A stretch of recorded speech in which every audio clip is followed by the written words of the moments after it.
Are we rolling right now? Ladies and gentlemen, welcome to episode 193, I believe, right? 193. Episode 193, which we are 193 or 194 or 195. I'm pretty sure it's 193.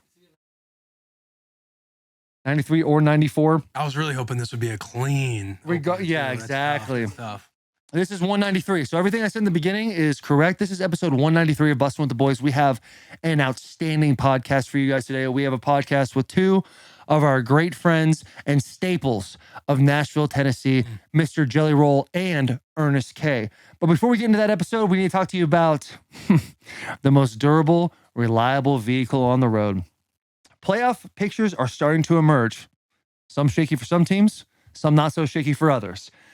But one team has already won it all. That team is Chevy, and its star player is the Silverado, a truck with unstoppable grit and determination. According to JD Power, Chevy trucks have earned more new vehicle quality awards than any other brand, and that's some serious hardware.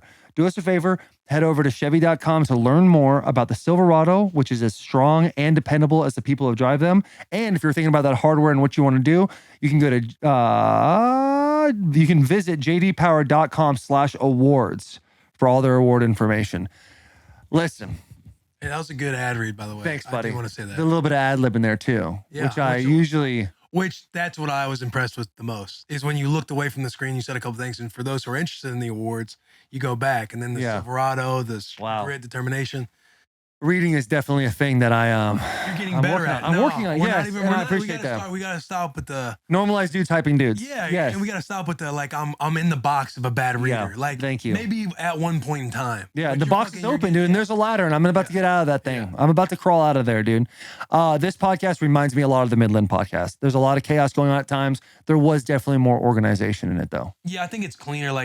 Bern and I would talk back and forth when you and Jelly were talking back and forth at times, but not near as chaotic as the Midland stuff. But it's just a good old fashioned, I think it's their fourth or fifth time being on the pod. They have got to be the ones that come on the pod the most. And when you come on that many times in the chemistry, you're in for a good little deal here, boys and girls. You're gonna really enjoy yourself. And one thing I'll listening to all of it too that I absolutely love is just the audiences and fan bases knowing that Jelly's audience fucks with us. Yeah, that's cool. Is super fucking cool, man. Yeah. And I know a lot of people, they listen to Jelly stuff now because they're like, yo, I was listening to him on the pod. I didn't know he was like that. It's just, we talk about it. Trust me, we give enough flowers around on this podcast, but it's proud of Jelly, dude. Right. And I don't know if we can do this on the YouTube right now, but if you guys could pop up the new songs that Ernest is releasing. I think he just released 3 new singles. He has 3 new singles coming out. He plugged those a couple of times. I already forgot. I would love to give him that. And then obviously Jelly, he just released the song She, and he had a song he sent to both of us that is really good. I don't know if it's out yet. I think it's called something about prayers, but songs are fire. Both those dudes are fucking on fire in the music industry. Could not be more proud of them as friends watching them succeed. It's been incredible. Yeah. We'll get into the podcast. It's a nice, 2.5 hour podcast you guys are in for. Yeah. This, I say it at the end of the episode, but this is, next week is going to be the best of. All the boys were off, enjoy the holidays and everything else. So all the best of moments throughout the entire year. If you're new to the podcast, you'll be able to catch up that way. It'll be a fun time. But happy holidays, Merry Christmas, Happy New Year, all the fun stuff. The boys love you. Subscribe to us. Make sure you're subscribed in the YouTube channel. Start dropping comments now. We can never have enough of those things, but enjoy your Christmas, man. And yeah, there's a big 2023 coming up for the boys, and you guys are the one that are gonna put some big 20. You guys are putting the gas in this fucking bus for us, dude, because we have a big fucking 2023 coming up. It's gonna be amazing. It's gonna be fucking amazing, and we say it all the time, but it can never be said enough. The appreciation we have for you guys listening to us, tuning in every single week, bro. I was in LA yesterday watching the Titans with the Titans, and people are out there with the fucking bus flag, out there yelling, the boys screaming, dude. Yeah, screaming. The little clips that the reporters had on you, so if you just hear it in the background, bro, they just yelling, the boy, roll. Boy. They just fucking roll, dude. It's amazing. It's cool, man. So thank you to you guys. I hope you guys have an incredible holiday season with our Whistle Pig Bussin bourbon. Yeah, absolutely. And do we even talk about that? We went and did that day tour where we went to 3 liquor stores. Oh, yeah. We haven't even talked about that because that happened. Yeah, there's a vlog coming out this week. We went to 3 liquor stores. Sold out at all 3. I'll get into don't know if right I now. say We that sold or not. out at all 3 fucking Bro, spots. It was we had awesome. no Jack's fucking like, idea. "Goddamn." We had no idea. We legit went into the first one in Cool Springs thinking, damn. Hang on, vlogs coming out. Vlogs coming out. Then you see Yeah. the vlog. Then you see the vlog. Sold out at all 3. But Yeah, they saw all 3 of those shitload of people there. It was fucking awesome, dude. It's fucking awesome. Enjoy It the was dope. episode. And if you can get this shit, get the fucking whiskey. Enjoy the episode, but get the whiskey, dude, because it's fucking elite. It's elite. You want to do a shot right now? I'll take a swig. Oh, I love that noise. Oh God, you are now entering Nirvana. I don't even know what Nirvana means. Sounds nice. When you buy, are we doing a whiskey? I mean, when you drink our Bussin bourbon, you're gonna taste a little heat up front. Did you not? I had a little black heat up pepper front. vibe. Yeah. And these boys have heard me verse this enough. You're gonna taste a little heat up front and very smooth going down your throat. Again, think of a hammock in the backyard on a Sunday afternoon. Yep. And it's gonna finish warmly. It's probably sitting Right there where I now, am right now. Yep. right on the top of your gut. And it is so, dude, it's a lovely experience. And that nervousness you get in the beginning makes that ending amplified. Yeah. 2 times, 3 times. It's incredible, dude. Let's get into the episode just a little bit, Bloss, and then we'll run this game time ad read on them. Absolutely. Good. You guys look fantastic on that couch, by the way. Yeah. I feel really good about it, actually. What's in that? Just a bunch of lemons. Okay, I was like, that doesn't Oh, look like lemon clean water. That looks like creek water. A little bit of lemon. He's got a similar cat, so. A bunch of lemons. When you say a bunch of lemons, Looks is like it you'd like have it's like a tadpoles in lemon there. half. It's a lot of lemon. Boy, got a lot of lemon on him. It's a lot of lemon, dude. it's a lot of lemons, I dude. tried to think of something else. I was like, that's a lot. Dude, listen. I know I say it every You time. better not because give us I only flowers come right by now. every fucking year. But dude, goddamn, this thing, dude. I mean, this place, it looks like a garage, like but like for fucking alcoholic frat kids or something. Yeah. But it felt like real garagey though. You know what I'm saying? Like when you walk in, you're like mechanics was back there working, except for his fucking all your misfit friends editing videos, playing video games in the front. There's an entire pomade stand. It's fucking wild out here, dog. Yeah. We need to spend more time talking about what's happening off the bus. What are we talking about? Have you not looked over there? When's the last time you was talking here? about Bussin with the boys HQ right now. Oh, yeah, no. Sorry, I When's was the figuring last out this time? When's the last microphone. time you were here? With me, The last right? time we did Yeah, it. it was when the 3 of us Yeah, did it's it. like, Yeah. dude, every time I It come has. here, I'm like, it's a whole. They've got bigger building space, more Yeah. shit. Yeah. This is almost a retail space at this point. Getting close. Kind of I is. appreciate the Shit, every flowers. time I like Yeah. come with the fucking bag, son. You know, Jelly comes correct. Anytime he gives flowers, he's very good at giving flowers. He is. No, and yeah, his y'all descriptions deserve too are them. great. He said a pomade station. I don't know what a pomade station Me is. neither, but I'll. But I lit in my head, I'm like, damn, we do got one of those. we do got I was like, yeah. pomade Pomade's fucked, Hey, dude. last week, Taylor shout out, no free shout out of the week was to you. Yes. Yeah. Taylor threw some very good flowers to the boy. I did, buddy. I did. I want to, I guess we can go into that right now because you had not only yourself selling out Bridgestone Arena, but you had all the boys out there too. Boys were there. Riley Green, Ern was there. Who else came out? Chris Young. Chris Young, Sam Hunt, Sam Hunt. Shinedown. And low key, I don't know Sam Hunt, but like I feel like we're always one person removed. Yeah. I feel like Sam really doesn't do much. Yeah, Like no. he keeps to himself and he does his own thing. So you guys, No, You got a lot of even respect in Ernest this was town. like, damn, you got Sam? I was like, yeah. Yeah, dude. And you know what was even crazier? He came the day after his birthday. He really, showed up to rehearse that day on his birthday.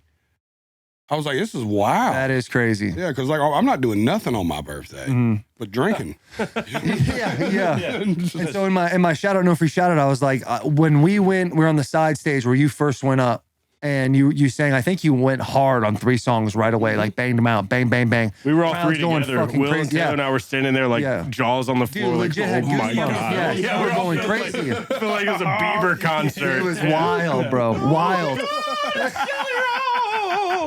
So you finish those 3 songs, dude, and then you like take a moment. You like sat there and you like look down, and the people start going, Jelly, Jelly. 15,000 people fucking losing their minds. Crazy. You know what we And I call feel that? like you looked up. Garthing. That's Garthing? Yeah, Garthing. Was Brooks Garth thing. always do that? I don't know, but I'll take it. Garth will go in there and soak it up, and the people will give it to him for 5 to 10 minutes. Oh, that's Morgan Garthed a few times this past year. Yeah. He's just walking around like. Then you go to the other side and you go. Then you raise the mic like you're gonna say something. Don't. And then you lose it all You're over fucking out of again. there again. Is that what you were I doing? didn't think of it that You were much. so- He in that moment? He was soaking it up for sure. You were soaking that shit in, huh? Because my first show of 2022 was at an 800 cap club in Buffalo. Uh-huh. That was how I started my year. And my last show was at the Bridgestone Arena. So you're just having a moment where you're like, what the fuck happened this year? Like, dude, let's talk about this. I came on this bus 2 years ago before the deal was signed, because we talked about it a little bit on the podcast. And then afterwards, we spent some real time out there like, boys, I'm really fixing to sign a deal. Yeah. Fixing to swing for the moon. Here, me and Ernest got this song. I played y'all Son of a Sinner. Yeah. You remember all this happened? This Yes. was 2 fucking years ago. Because I sat back and watched that podcast the other day just to kind of see where I was in my life then. I was like, holy shit, from that to the Bridgestone was probably fucking the wildest stretch ever, dude. It was unreal. I cried like a baby. Yeah. Right on the stage, like Michael Jordan meme, just fucking bawled. I was like, there's 15,000 people here. There were thousands of people outside that just showed up on a whim. Like they were going to find a ticket like the fucking 90s dude would be out there scalping $20 or something. It was fucking nuts, dude. It was a totally different experience. in your home city, dude. Like Hometown. Yeah. I remember It was a real crowd. It was like a real crowd of real people all across the board. I didn't mean to cut you you're off. fine. Okay. Yeah, do your thing. But like I was saying yesterday too, bro, like every walk of life was in there singing every word. And people that have been rocking with you since 2010, 2011, they were all in there. Half of them backstage with us. And then people that just got turned on to Jelly Roll like 4 months ago, and they buy into it so fast because it's so authentic. And that's what I said to folks that night too, was you say it every night on stage. I make music for real people that go through real shit, right? Real music for real people that go through real shit. Sir. And that's quite the blanket of people that can relate to that and like, you know, have gone If through we had shit. a locker room, that would be, my studio was a locker room, that would be the quote. Yeah, you tap it before you go out. Real music, real people, real shit. shit, yeah. You know what I mean? Like that would be the quote. Yeah. Like, that's been my mission statement from day one. What he said was the real thing. We'll talk about real inside baseball here, boys. The fact it was a real sellout. Like, it's A-list country music artists in this town that have to paper that room. What does that mean, paper that room? It's like when you give away 3,000 tickets for $10, or you let the radio station give away 500, 600, 700 tickets. Like, you know what I mean? Like, you just like, you call companies like Pinnacle Bank, and as a good foot forward, you're like, hey, we want to give you 25 tickets to the insert country celebrity here show because you don't want to. Everybody comes to the Nashville show. Any This is what we were genre talking about. celebrity, Any genre. But this is like we say, it's like a tale of two Nashvilles, right? Like, for the business side, people come to Nashville to see a show like you would go to New York to see a show, or LA. Like business people, like record labels and radio and all these partners, like all these, people that work with you are all coming to Nashville. Like, oh, we want to go see such and such in Nashville. They're like, well, fuck, we can't let them find out they only sold 7,000 tickets. We got to find a way to get 4,000 people in this motherfucker. You know what I'm saying? Yeah. We got to paper the room. 4,000 extra. Yeah. Yep. That is a wild fucking deal. And like when we sat here the first time in the shed in the back of an abandoned church, you were literally telling me how you watched the Music City Miracle from Juvie. Yes. And now you're fucking I lost the selling reason. out Bridgestone Arena. Like that's the most wild shit to comprehend ever. Like you're literally living in a world where like children, like Will and I grew up dreaming about playing football. Right. People grow up wanting to do something extraordinary. like the Rocky and look? you've truly done something extraordinary. Regardless, let's say it all ends right now and everything shuts down. Everyone goes, "Hey, Jelly, we were like, it's over for you. Right. You've won the game. Oh, like absolutely. you've won it, dude. No, 100%. And it's incredible. No, it's fucking unreal. Yeah, I was finna say, I don't know if Yeah. Taylor was just having like a journalist moment there, but I was like, what a segue. Yeah. Watching the Music I'm good at City this shit, Miracle bro. from Juvenile. We gave all the money to Juvenile. That's wild. Every single penny. Every penny, dude. And That's incredible, bro. Yeah. I don't know if I'm allowed to say the number, but Live Nation, who has been a great with us this year, is putting up a crazy amount of money with it. That's awesome. I wish I could say the number, and if I can, I'll shoot it to y'all in post. But I couldn't believe it because they were like, we want to do something to show him that we believe in the cause and that we think him helping at-risk youth is really cool. And if he's really going to give up all this money, we want to help. I mean, we're talking about an impact too. Think about, so now it's a double impact. Like the whole city's there. It's a moment. It's fucking. It was like the prom I never had. You know what I'm saying? Yeah. The homecoming. 10,000, you know what I mean? Yeah. It was like, you're up to just all that's going through, and then you're like, dude, that I'm actually going to give back to that same facility that I watched the Music City Miracle from. Yeah. Like I'm going to give because the week of the show, so we're shooting a Hulu documentary right now. I don't know if I'm allowed to say it, but fuck it, I always talk shit up with the boys. It'll be on Hulu next year, God willing. And the week before the show, they took me back to the Juvenile to my old cell. to go see the cell that I was in for like those 16, 17 months, dude. And like and the best part was I only agreed to do it if it wasn't on camera. Mm-hmm. I was like, I don't want to do that for camera. Like, I need to go in there and feel that myself. You know what I mean? I've been talking to the kids. I've been working with Juvenile for years, just quietly. Yeah. You know what I mean? I'm not the guy that goes and takes the picture with the $5,000 check. Yeah. The only reason I did the publicity of it for the Bridgestone was I was hoping to create awareness to the cause.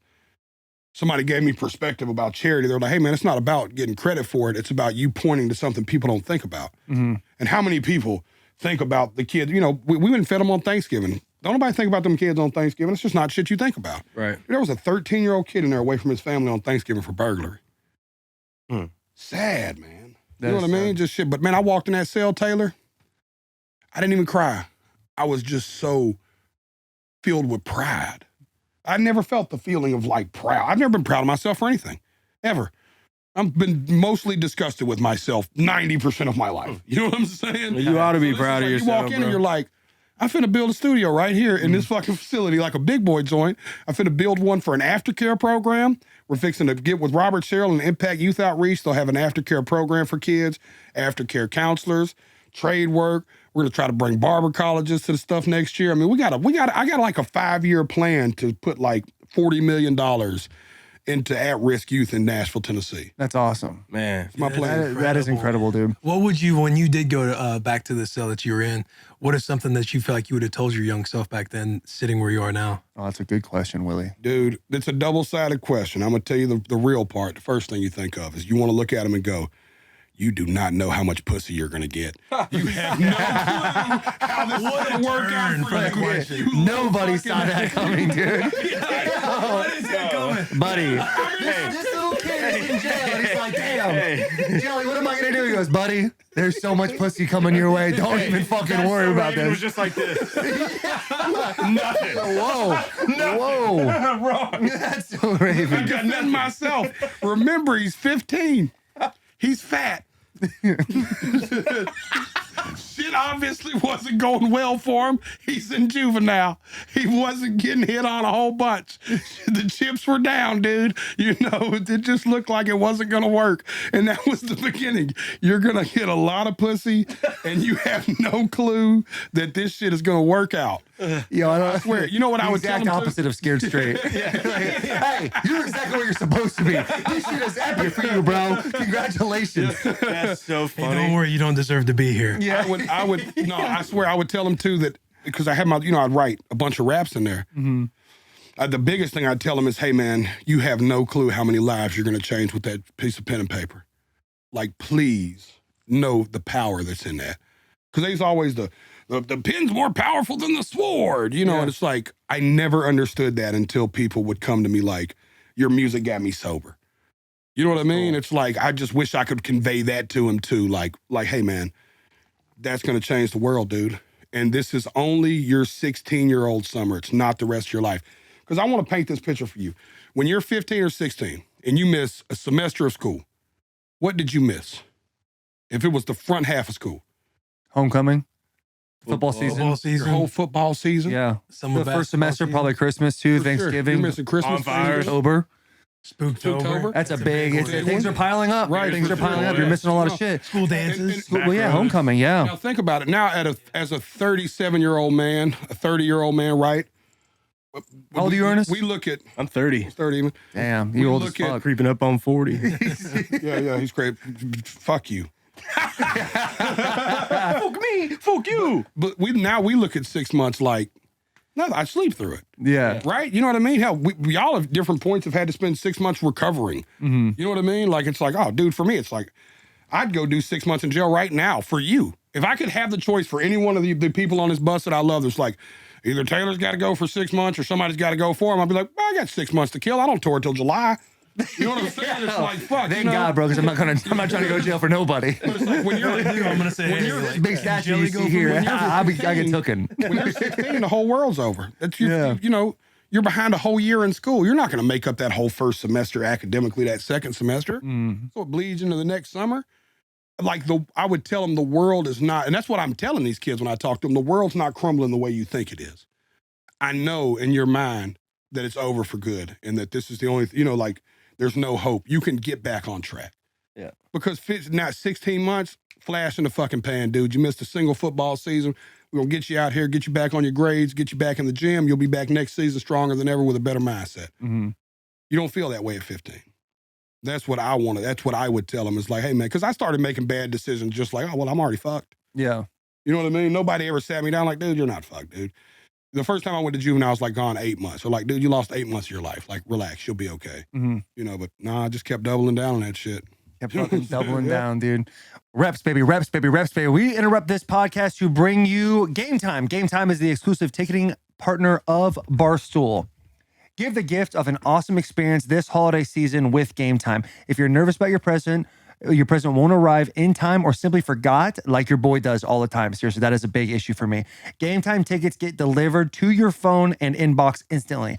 You messed up, you got to call a Hail Mary early. Game Time is the one for you. Dude, and on that, that's true. Like, if you're in a pinch right now, get a ticket that might be in January, February. Like, hey, the gift is this. Show them the screenshot. We're going to this game. Absolutely. Or get them an envelope, print it out, and get a little envelope by Game Time. That is a real deal. If you haven't given Game Time a shot yet, now is the time. We've been using Game Time all year and we said it before, we went to South Carolina for Tennessee. Sorry, Jackie. We went to Michigan, Nebraska. Notre Dame. I'm sure plenty of people were using Game Time to get tickets. Yeah, we did at Jelly Notre Roll. Dame in South Carolina. But no, to Jelly Roll concert too. Yeah, but we were backstage. I'm saying, but people were. Yeah, people probably use that a lot. All right. Download the Game Time app. Go to the account tab to create a login and redeem code Bussin for $20 off your first purchase. Terms apply. Download Game Time app. Last minute tickets, lowest prices. Those are guaranteed. With that, after you subscribe, unsubscribe, and resubscribe, you can go back to this episode.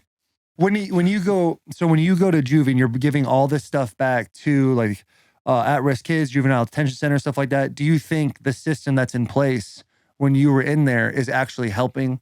Like, did that help you be better? Like rehabilitation? Yeah, rehabilitation. Was that like a something that was better for you, or was it kind of like, I know it can be better, and so we should make it better type of thing? I think back then they wasn't as focused on rehabilitation as they are now. Mm-hmm. They were actually focused on like discipline. You know, they treated it like it was like jail. And I think a 15-year-old kid, I don't care what he does wrong, he doesn't need jail. Mm-hmm. He needs rehabilitation. He needs mentorship. He needs love, you know? And I'm glad that the system has changed. Miss Hockett, who's been there for 25 years, has been at the forefront of changing that paradigm shift. But I think that that's the real problem with juvenile, is that a lot of times these facilities are still focused on discipline, you know, and you're already dealing with a kid who's anti-authority by nature, by a product of environment. He's already been raised to be anti-authority. Mm-hmm. You know what I mean? And then you're trying to double down on discipline, where what he hasn't felt a lot of in his life is love. He hasn't felt a lot of consistency and care. That's what we need to focus on, is giving these kids what they haven't been given. That's why they're in here. You know what I mean? Like slamming a door on them, locking them in their cell 22 hours a day, no programming. That's not helping the kids. Like, it needs to be a constant output of love and wrapping your arms around these kids. And I think rehabilitation is what we want. That's where we want to sink our money to, right? The music is the front side of it, because like I told people, I didn't know what else to bring. Yeah. They were like, Jelly, do something for the kids. I'm like, I know music. Want a studio? I just went straight into what I know. Yeah. Now I'm hoping that it, you know, the other money's going towards hiring people to bring in trade work and, you know, the stuff that I don't know. Life skills. Stuff they really don't even be teaching in school. Like, that's crazy. Me doing anything was really a cry to help, to try to get people to help. Mm-hmm. Right? You know what I mean? Which, by the way, you know, not on the spot, we'll talk about it separate, but, you know, I need y'all to come through and do me a favor this year at some point, because we're going to start leading a monthly program up there, and I want to change it every month.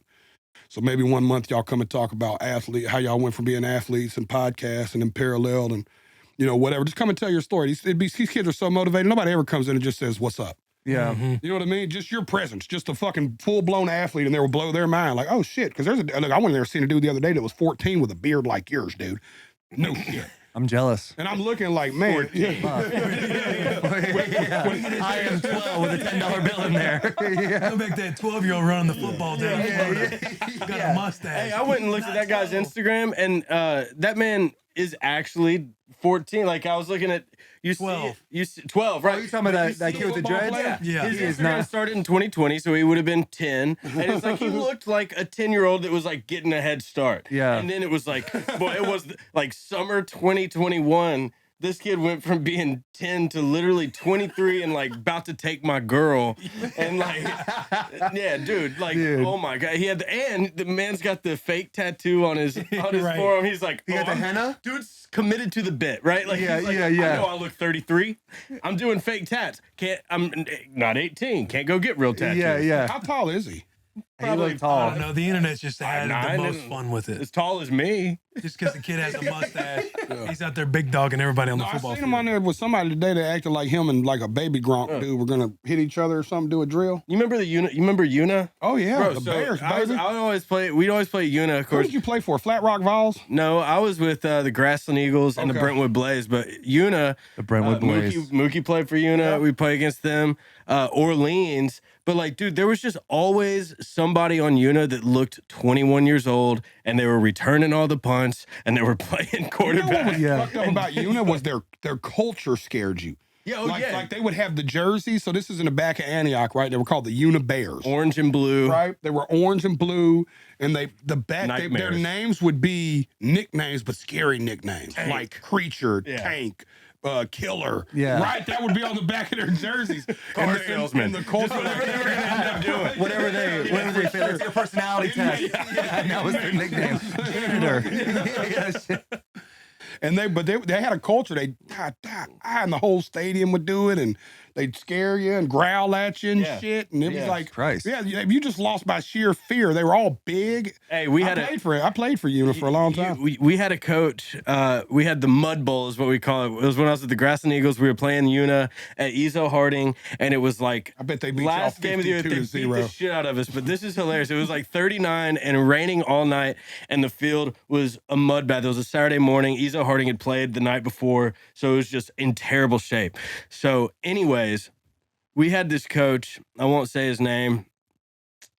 Shout out Mike Hubler. It was definitely Mike Hubler. But anyways, I won't say his name. Mike Hubler, though. Fucking shout out this guy, bro. This is so funny. But dude, I will never, in attempt to intimidate the Unibears, Mike Hubler decided he was going to get shirtless. He had like a green turtleneck on. Not How old are you guys? intimidating. We were 4th grade. So he took off his shirt. Okay. And he's doing up downs, not making us do up downs. He got us all like circled up and started doing up downs in the freezing cold mud to get us fired up. And then our other coach came over and told us the story of David and Goliath. Like we all didn't go to David Lipscomb and hear it. Yeah. 4 times a year, anyways. Story of David and Goliath. We go out there and Goliath whoops our ass. Goliath beat us like 56-3 or something. Dude, y'all scored. If you're getting the Yeah, I David got 3 points. Yeah, if you're getting the David who and does the Goliath shit, dude? story, like you're gonna get your ass whooped. If you gotta get Your coaches do not believe in you. Like David and Goliath. No, rule number 1, don't give the team the David and Goliath story. It's never gonna happen again. Right. That's just showing you, our coaches don't believe in us at all. Buddy, if they're So doing you the were a David Unibear, Goliath of course and you they're were bringing a out Unibear. slingshots like little props, yeah, you guys for wield Una. these. Yeah, we played for Una. We played for them. Then Smyrna Laverne finally split. Then they turned it. There used to be the Smyrna Laverne Bulldogs, and it turned into Smyrna Bulldogs, Laverne Smyrna Wolverine. Bulldogs, purple when they and gold. when they built the Laverne High School. So then I went and played for Laverne. Jack played and the baseball back too just back in the they were day? nasty. No, I never played. Baseball's the only sport. I mean, I was fat my whole life. So baseball had too much running. I hear you. Baseball had too much running Baseball. over football. I was on the line, You gotta bro. get on a high. You can have baseball. chewing tobacco in your mouth. Yeah. It's not You a play first very. base. Whoa. What happens to this day when I go play a celebrity game? What happens when I hit a dinger out in the field, y'all? Yeah. Pinch runner. He gotta. No, you can't. He's got to run to first base. Yeah. The worst he's got to do is run to first. Best he's got I to do. hit the wall at a celebrity event the other day Yeah. and fucking made it to first. Hit the wall, Taylor. you're either home run. Fucking at the Nashville Sound Stadium. I just think it's a good outfielder. I'm thinking to myself, it's a good ass outfielder out there. When Jelly Roll, when Jelly Roll was runs out there. Faltered in my defense. I knew there was no way they were. You run the throwing me out. 40-yard Bro, that's dash, gotta be and so we get funny. to the chorus at the same time. The first chorus is Jelly Roll's 40-yard dash. Yeah.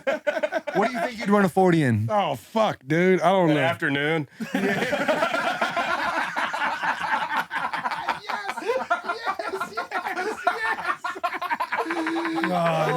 Bro, yes, that's the best that's funny. Hey, can we tell him about these necklaces? Yeah, can we talk I'm about? gonna let it out. Jelly Roll chained me yesterday for the first. I got my official chaining. Jelly Roll got me this fucking son of a nice. center ice from Icebox, bro. True we met at the story. La Quinta Inn next to Waffle House off Harding Place. I saw that video. Where were you guys meeting? It reminded me of Talladega Nights. Listen, Ernest thought I was bringing drugs. It reminded me of For the some record, sort let's of be Mark. Who's that director? Martin Scorsese. Is that his name? Fuck. Like some sort of like gangster movie. Like they're outside of like a Motel 8 type It thing. was that vibe. Yeah. That was that vibe for sure. Well, listen, in my defense, Put the that only thing way to on. get Ernest to meet you is tell him you're bringing him drugs. So I was like, hey, man, I got a sack of bud for you. You want to meet somewhere? It's like, yeah, just meet me over here, you know, whatever. What were you doing by La Quinta Inn? I wasn't. I was in Green Hills, and he was coming from Brentwood, and I was like, let's meet at the Cracker Barrel. Yeah. And parking lot was full, and so I sent him a video. I was like, hey, I'm going to be over here in this parking lot, the Waffle House, right? And on the others, if you go around Waffle House, it was just a big empty parking lot at La Quinta Inn. I was like, this is classic. This is a Nashville classic meetup spot. Yeah, And I was like, what a peculiar place to pull up to with a fucking expensive diamond chain. He's like, I'm with Jelly right now. I'm thinking, where in the fuck are they? It's so hard. So, anyways, it's like He was just breathing on my hand. I'm like, what I love so much about it is I would never get something like this for myself, I don't think, but I refuse to not wear this chain. Like, No, this it's is not just sitting awesome. in the box, dog. I worked out in it this morning. I wore my little black Nike tank top and some sweats and let this shit shine, dude. I was throwing around a little weight and I'll just tell you felt what, better. you start doing some plyos, that thing's gonna hit you in the teeth, knock your teeth out. I'm not doing plyo. No question. That was a stupid comment. I apologize. How dumb might was hop that? on a bike How or, you fucking know. dumb was that, dude? I'm an idiot. I'm an idiot. I'm not gonna risk these great teeth. Zoom in. Look at this. I got the most mid teeth of all time. So who'd you get those necklaces for?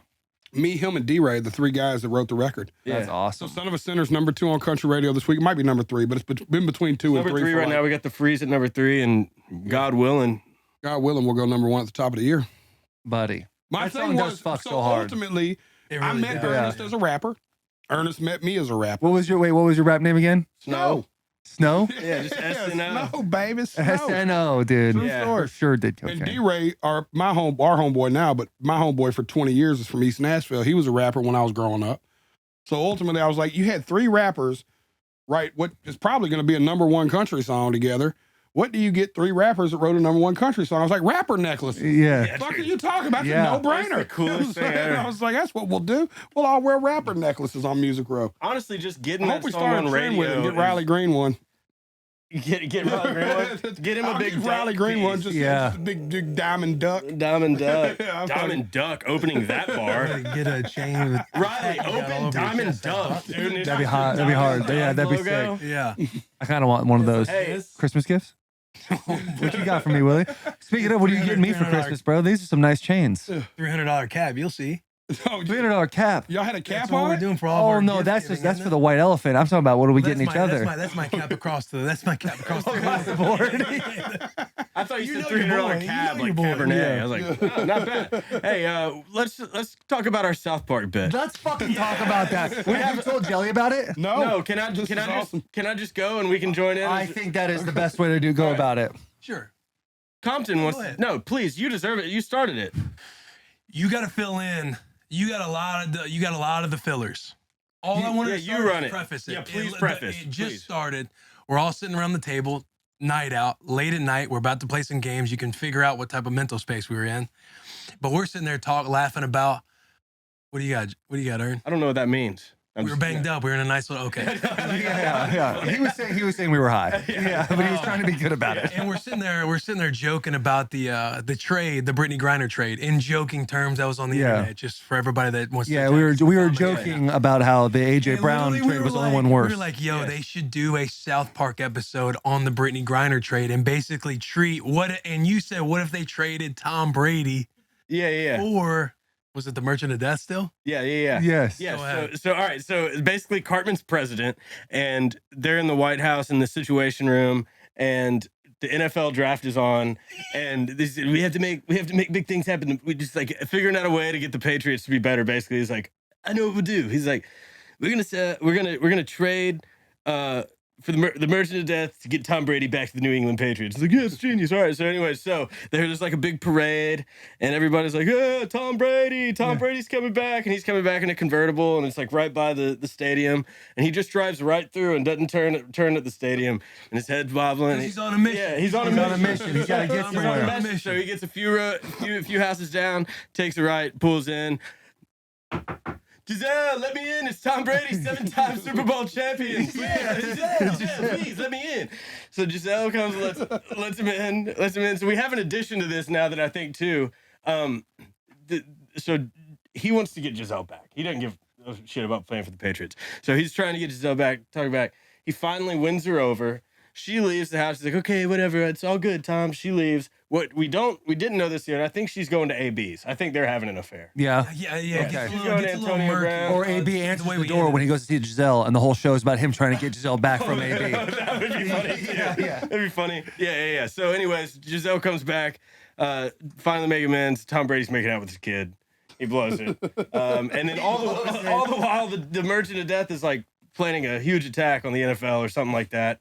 And it's all just to get Tom Brady back. Bro, when we were talking about this, it was And this was perfect. Here's the only thing. Ernest, you can tell he's a creative genius in the details of it. Like, it would basically, like, we'd be sitting there talking about, I was like, if there's a way, like, he was like, what if America traded for the golden boy Tom Brady and it wasn't Brittany Griner? Like, how would America be? Like, America would be fighting so hard to get Tom Brady back. Like, making fun of America that they would work so hard to get Tom Brady back versus, like, the outcry. Like, nobody be making a fuss if it was Tom Brady, but since it's Brittany Griner, everyone's spazzing out. Yeah. So then to make fun of the government along with it, you treat the government like he said the war room on draft day. You're literally comparing because everybody's making trade jokes. Right. Yeah. So you're basically making it like, is Tom Brady worth the Merchant of Death? And everybody's like, yeah, Tom Brady's worth the Merchant of Death. You know all the Southpark characters. Then Tom Brady comes back and everybody's like up in arms. What type of person is he going to be? Because everyone's talking highly of Brittany Griner, meeting her, all this stuff. Like, everyone's want to know, like, we got Tom Brady back. How's he going to act? How's he going to be received coming back to America? And the surprise is they're going to be throwing parades and everything else and all the bells and whistles. But Tom's going to be like focused on not even worrying about the parade because he's so focused on getting Giselle back because he's had the whole breakup, the divorce and everything else. And it's just Tom, like, he's not who you think he is. He's just on a mission like, Giselle.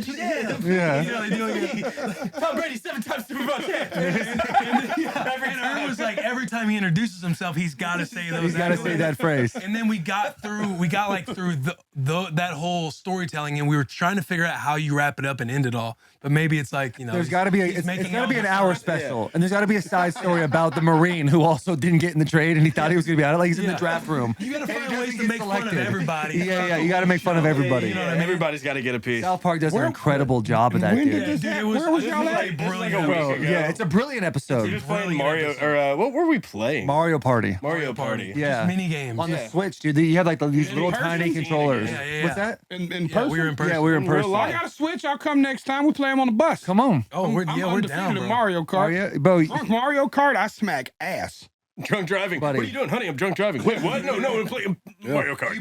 You play Nintendo 64? No, we played, what are they, like the little Switch games, Yeah, right? yeah, but did you play N64 growing up? No. They didn't have. He was in jail. We're working on that. He was in jail the whole time. Yeah, what am I talking about? It's worth. I'm trying to get some games to do now.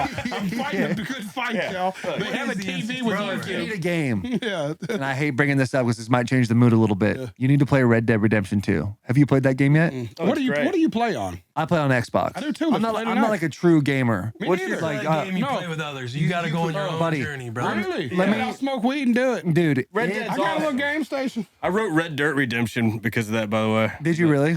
Red Dirt Redemption. Yeah. But yeah, Red Dead's awesome. The graphics. I thought you were going. Fucking hate. I wrote Red Dead Redemption because of that. But yeah, that game's awesome. Ernest just 24/7, always working a bit. Yeah, always working a bit. 45 for a second. writing Like, a I'm gonna roll song. this back. Yeah, I'm gonna realize I'll come out with something in a second. It's all about the bet. Hey, but Jelly, when I got my my surgery done, I was like laid up for 2 weeks, just sitting in California. So I played that game.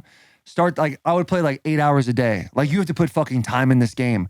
I bawled my fucking eyes out at the end of the game. Cried. Really? Yes, I'm not joking, dude. I was like, I feel like I've lost a friend. No. I'm genuinely already thought about getting it. I'll do I'm it. not gonna say nothing. Okay, I'll download Yeah. it tonight. I want to get an Arthur Morgan tattoo. I'll say that. I bought That's it. how much I care. You will. I will. Yeah, you will. Absolutely will. What do you mean? No What do you mean? Get an I'll Arthur call Morgan somebody tattoo. right now. Hey, Dude. for real though, just to get a bead back there. What'd you guys think of that South Park writing? That South Park episode?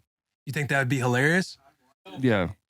It needs some Plus, you fine don't have to tuning. say so funny. Like if you sat back there and was like, it's not that great. We need to workshop. We need to workshop Before it you guys came. Okay, cool. The whole AP came because he's on his standoff with the police. right now, Wanted to currently. add that portion. That would, yeah. if Oh, you we do got to that. stand Stand off with the That's what we police would need. be That's what's so missing. It's fucking missing hilarious. police brutality. I hope the basketball creators will listen to this part and think, we gotta make this episode for the That'd be boys. outstanding, dude. Just have the bus somewhere, just off the If side. somebody Yeah. wants to animate that, feel free to go ahead. Oh and my animate God, that. that'd be hilarious, Send it dude. in. Y'all got a paper towel Giselle, back there? Giselle. Paper towel. Bro, the South Park characters that they write up is just so funny. The way they make It's their voices hilarious. sound. Streaming Wars, that whole thing was fucking funny. I'm a Family Guy guy. Family Guy's Yeah, incredible. Family Guy's I'm a great. Rick and Morty guy. I have never seen Rick and Morty. Never been You would into that lose one your either. shit. I've heard Rick and Morty If is you smoke a unreal, little bro. pot and just sit down Smart and watch humor. it, just start. It's Is it? fucking smart humor. Probably not for me then. But Yeah. it's fucking- 747, It is dude. Fucking no, Family Guy's the best. My TikTok feed right now is nothing but the fucking bad jokes on Family Guy, like the super dark jokes of Family Guy. Family They Guy have is some the greatest fucking thing I've ever funny seen. ones, bro. Family Guy snapping, and just like everybody gets it. Nobody's safe, and I love it. Nobody's Yeah. safe. That's the Nobody's- best part. That's like South Park too. Like nobody's nobody's safe. They're gonna safe. get somebody. They're gonna get you eventually. Yeah, it's good stuff. Oh, that's a It's fucking been going like dude. that the whole time. Yeah, well, I notified when I seen it. I ain't gonna I let saw that before we got on the bus. Okay. No, let me get one Blow of your those. nose? Get one of those. That's Nope, an we good. expensive. That's an expensive snot rocket right there. Hey, but the good thing about friend. Family Guy. Don't do another bit. That's an expensive snot rocket. No, I'll be back. I'll be back though. Don't you worry, bro. I'll be back for another What one. was the funny thing about Family Guy is the entire show, there's not like a theme to the show as much anymore. Like they're just individual bits and then they Yeah. bring it back to the house. Yeah, every always show, keep every it show is like standalone. Yeah. Yeah. Every scene, basically. Yeah. Like every scene is basically standalone. Yeah. There was I thought I saw something where like the South Park creators like hate Family Guy creators. Like they can't Probably. stand them. Have y'all They seen shit on them all the Paradise time. PD? Probably. Huh? Have you seen Paradise PD? The new season Yes, of it I've just seen came Paradise out. It is PD. fucking awesome. Another one came Yeah, out? the big yes, it just came out. It's the best. 'Cause And it's it the same thing starts as right where it Brickleberry. ended. Oh, does it? Yeah, it started right where it ended. So the baby's just walking around, cock swinging all through the city. Yeah. The opening scene is just a baby with a dick the size of the Eiffel Tower, and you're just Paradise PD. Paradise You gotta PD is like a watch it, crude dude. humor like cartoon show. crude. Did you watch Crude Did you humor? watch Really? Brickleberry? Yeah, Daniel Tasha show? Yes. Yeah. It's essentially the same show as Brickleberry. Is It's- Tasha yeah. right? They Is have an Tasha episode Ryder? where they meet Brickleberry. You remember that? Yeah. Yo, what is Like, literally, the town turns into a giant pizza at one point. what is Daniel Tosh doing these days? I don't care. It doesn't make any sense. Then the fucking and the hot blonde's always trying to lick the fat dude's ass. she's trying to It reminds me of my wife. Hey, it's funny you say hot blonde because low-key for a cartoon, she's kind of hot. I made my wife watch it, and I was like, "Look, this is me and you, I just the can't- super yeah. fat dude, and I'll the girl buy in. chasing him around." Yeah, but the We're, fat we're dude's, having two different the fat dude's conversations. gay, isn't he? Like whispers. Jelly, the fat dude's gay, right? Yeah, I think so. I Right? never right said No, it. no, he's like super innocent. Yeah. But who? Remember when he had the one cat eat all the other cats? Yeah. It's so fucking mad, dude. Yes. It's fucked up. have I you can't seen, believe you haven't watched this for as much fucking weed as you smoke. Have you No, seen I- Big Mouth? it's Have you watched insane Big to me. Mouth? Nick Kroll show? No, I like. Big Mouth, it might be the I best. can't get no, into. Big I Mouth, can't get Big Mouth. into like super crude cartoon, which is hilarious because I'm so crude. But like Family Guy is like my Your safe sweet play. spot. Yeah. Yeah. I'll watch I do Family kind Guy. of feel you on all the cruise. I Everything else is thought like- Big Mouth was funny.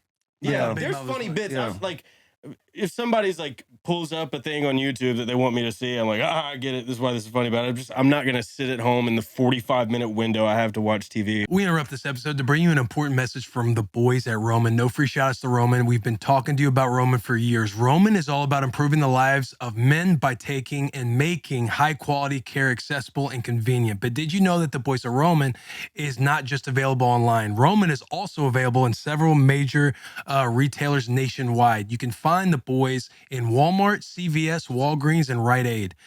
There you'll find a daily multivitamin supplement optimized to support men's health and performance, and also a testosterone support supplement with ashwagandha to support healthy testosterone levels. Roman swipes and condoms in case you need a little something for the weekend or the holiday season, and over-the-counter medication to combat hair loss. I might need to look into that, as well as shampoo and conditioner for fuller-looking hair. So the choice is yours. Order Roman online at ro.co/bussinboys or find Roman in the supplements aisle at your local Walmart, Walgreens, CVS, and Rite Aid. Back to enjoying this episode. Who's your Without three rhyming. favorite comedians? Mm. I know this ain't tier talk, You but don't I'd like to fucking swing know. that You don't around the know. room. Yeah. Okay. In my head, I had like one Norm right Macdonald. away. I love Norm, R.I.P. Lewis Black has always been funny to me. He's just always so pissed off. And God, for a third. No, God isn't Yeah. funny. God does have a pretty good sense of humor. Yeah, sometimes. dude. A platypus? That's Yeah. hilarious. Man, that's it. A platypus. I was like, what? I was Hey, like, but think I'm about a not gonna laugh platypus. at this. This is hilarious. All right, Yeah. go ahead. What's your third one? There's a guy named Quindale. I think is pretty funny too. His videos always come up on my TikTok and stuff. He's hilarious. He just makes simple, stupid punchline jokes, quick and dry. It's good stuff. Yeah, it's funny. What about Jelly? You brought the question up. Who's yours? Yeah. I'm like it's like I treat it like active fighting. Yeah. Right. So like right now, I have a top three. And this is not an all time. Right now, I love Gillis. Oh yeah. He's Bert. He was going to make my list. Bill Burr. I Bill think, Burr I for think, sure. I think Bert. Oh, Bert. Of course, Bert's I think Bert's like, my all right, favorite my entire storyteller. three. Right. He's an incredible storyteller. storyteller. Incredible. I haven't seen It's nothing great. from it in a while, so I probably put Burr in there because I've seen Burr's Red Rock special. But I love Jesselnick. Yeah. I love dark who's humor. Jesselnick? Oh, God, Right, and Dave Anthony? Chappelle. Like, yeah, I didn't have long enough to Dave, think for about all sure. that. Well, no, to me, I don't put It Dave. felt like Hold he had on. a while. I don't put Dave in the that's right enough, now. okay? Dave to me is in the Oh, this in the TikTok Mount guy. Rushmore. Yeah, like he'll always be one of the greats to you. Right, for sure. Dave But you're is talking about like- what you've enjoyed recently. Yeah, like what's Yeah. recent? Like who's came out with a special in the last 24 months? Mm-hmm. You know that I thought was just fucking crushing. Bro, this podcast is just like the Midland podcast where there's like multiple conversations going I around. love it. Dude, that's awesome. Who are you three? I Gillis? have no fucking clue, bro. You know, like I just enjoy fucking love humor, man. comedy Like if too, you're like, making me yeah. laugh, Well, like we you're, started talking about cartoons and maybe go, like, well, I wonder, you're great you know, on you- like those are great. Burr, Gillis. You know who I really enjoy? Bert. You know how I really enjoy? I've never really listened to his stand up, but I just enjoy watching any conversation he's a part of. But Tom Segura is really funny Yeah, to me. Bro, Tom Yes. Segura's He's stand-up just is got so like- fucking he's funny. so He's good. got like he just The don't only give a reason I fuck, didn't put him in man. my current three is because I'm waiting for his next special. I seen some of it at the Chappelle Rogan thing here, Mhm. and his closing bit that night was the bit I remember the most from the whole night. I seen Jeff Ross, Dave Chappelle, Joe Rogan, and Tom Segura that night. Every one of them killed, but man, I can't tell the joke because it's obviously should be on a special, but it's the fucking funniest, darkest shit I've ever heard in my goddamn Which life. is awesome about it. Like I've never watched his stand up, but his Twitter and his fucking conversation clips that he's in, like his podcast and Yeah, everything, they're he's good. just so fucking funny to me. And they get real too, which I love. There's such a good contrast because they're not just always being funny. Right. Jeff Ross though, Jeff Ross, I could watch roast. I could watch the old Bro. Comedy Central roast Yeah. for hours. Just best of roast. Jeff Ross, Dude, snap. Have you seen Andy Snap it. Andy Sandberg's roast? Going to eat hot chicken I'm with sure I him. have. Dude, We will remember instead forever. of being disrespectful to everybody, what he's did just Jeff Ross respectful do? to Wait, himself yeah. and like it's fucking Okay. funny, dude. He's funny as hell. When he roasted you for your face tats, what Oh was my his joke? God. Because I don't- we did Steve Burns Comedy Pinata. Comedy Pinata. Yeah, hold on.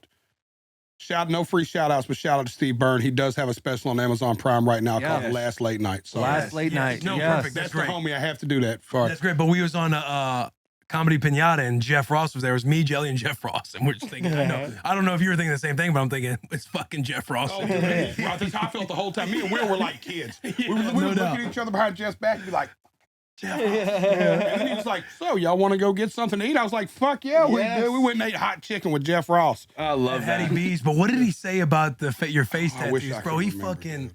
It was so funny, bro. But he's just so gifted. Like his so creative gifted. genius is just roasting the fuck out of people. Quick with it. You know who Which is a reminds me of great that is skill to Theo. have. Theo's like that too, though. Theo is, Yeah. when you like, you know how Ernest is always looking for the bit? You just see it on Theo.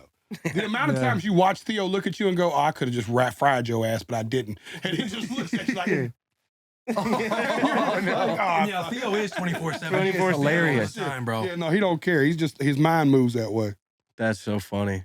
I made y'all a jingle before y'all got here today. I finally wrote the jingle. I Let's hear freestyled it. a song. I Is still that, think, hey, is hold that on. it? Is that I the still jingle? think You heard it? Bussin' with the They put it in the boys group was the chat. coolest shit ever. Oh, is that what that was? Yeah, All right. Oh, yeah. you got it? We don't know. We finally like. want me to There play was it? a point in time. There was a point in time I asked. You want me to do or no? No, we should get Ern to play it. He's grabbing the guitar. Yeah. All right, Hey, cool. but for the sake of this, will you play the first little second? Just give me the tone. I'll What'd you say? just play the very first 3 seconds. All right, give me a second. Give me a second. Bussin'. Boom. You like Bussin' with the boys. You want me to stop it? Yeah. All right. Looks For like, this- hey, looks for like this- Cameron Duddy's got some competition. Oh, we'll talk about it after he gets done with this. He about to go off. I Is that might a little botch strong? the lyrics. Bussin' with the boys. Hanging with the fellas.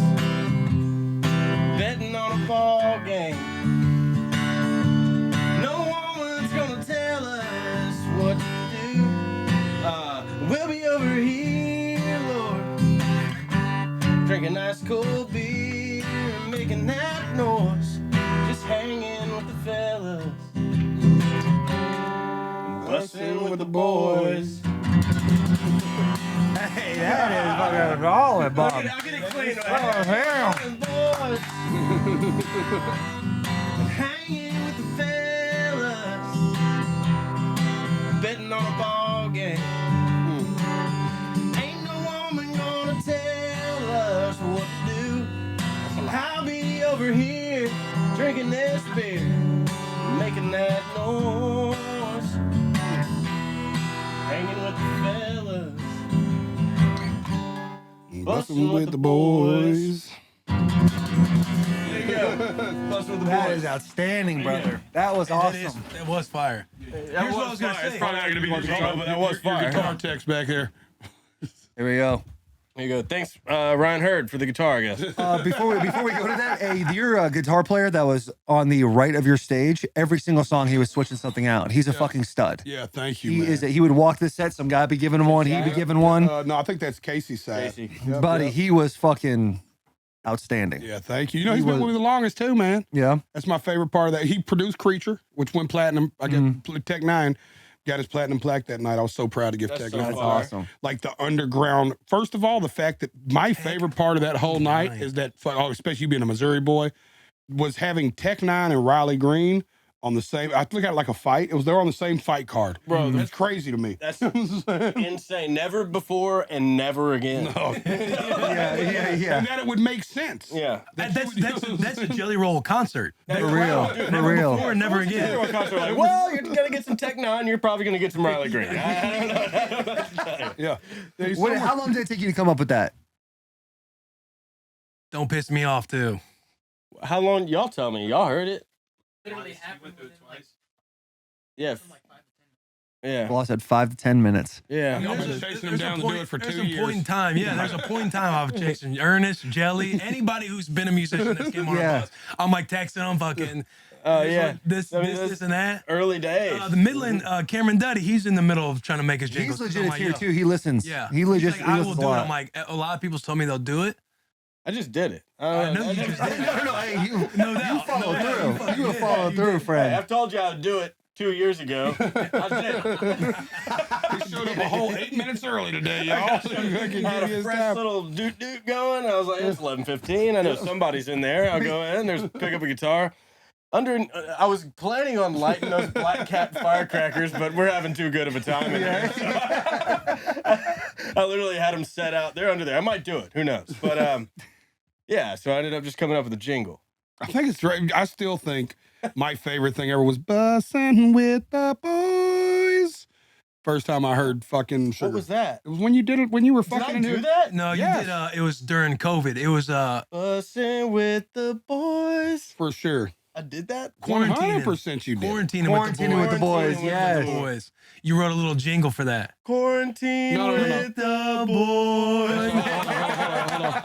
Because I don't Midland want did to the tell y'all jingle. about y'all's podcast, but I promise you, when Ernest sang Sugar, he ended You're right. with Bussin with the, because he walked down the guitar when he did it. 'Cause Yeah. It's one of the many Picking with the times I boys. watched Ernest do something and go, I fucking hate you. That was it. Yeah, Picking with the boys. I forgot I did that. for sure. Really? I'm a real fucking tier one. The boys. You know, You are. Well, I don't know if you want to be a tier 1. Why not? It's a scary. You got to do a lot of shit. I mean, I'm pretty in the fucking fold, You dog. gotta dive I'm in. pretty Look at the OCD. man. I know. How I'm many telling tier you, ones have your number? I don't think any. Yeah, well, there you go. So what does that make him? I Tier gotta, 0? yeah, fuck, we gotta be in the No, top. you're in your own grade, buddy. I'm a fan. No, you're a friend. The Midland episode, one of my favorite episodes. I love Midland. Those Buddy, guys are they're funny as outstanding. hell. They're fucking. They I haven't are. met them really. I bumped into them once. We hadn't really met each other, but they were awesome. You would love them. Awesome. You My would favorite absolutely story love to them. tell about them was they just reminded me of like such an old school rock band. We were doing this thing for the Grand Ole Opry with me, Brantley Gilbert, and Midland. What a fucking setup, right? And Carly Pierce. And I didn't realize it was for the Grand Ole Opry till I got there. And Midland's walking on stage, and one of the guys turns around and goes, "Who got we don't got our ears?" And they go, "We're doing monitors." Like he didn't know Yeah. fucking what he was walking into at Yeah. all. And I was like, that is so me. He had no clue. And I had no his idea. exact response was, "Oh, fucking far out, man." And Far walked out, right man. up there and played, dude. That one was. Yeah. Had to be Cam, right? I mean, Those boys are beauties. listening to Far Out, yeah, it's got to be Cam. It's got to be Cam. Because he's the one that really talks like that. Yeah, I thought it was great. Hey, Those, can, I, Played Red Rocks the night before I did. can I shamelessly plug the songs I just dropped? Yeah, I'll absolutely. do it in a little bit. No, absolutely. That's what this is for, Yeah, brother. literally.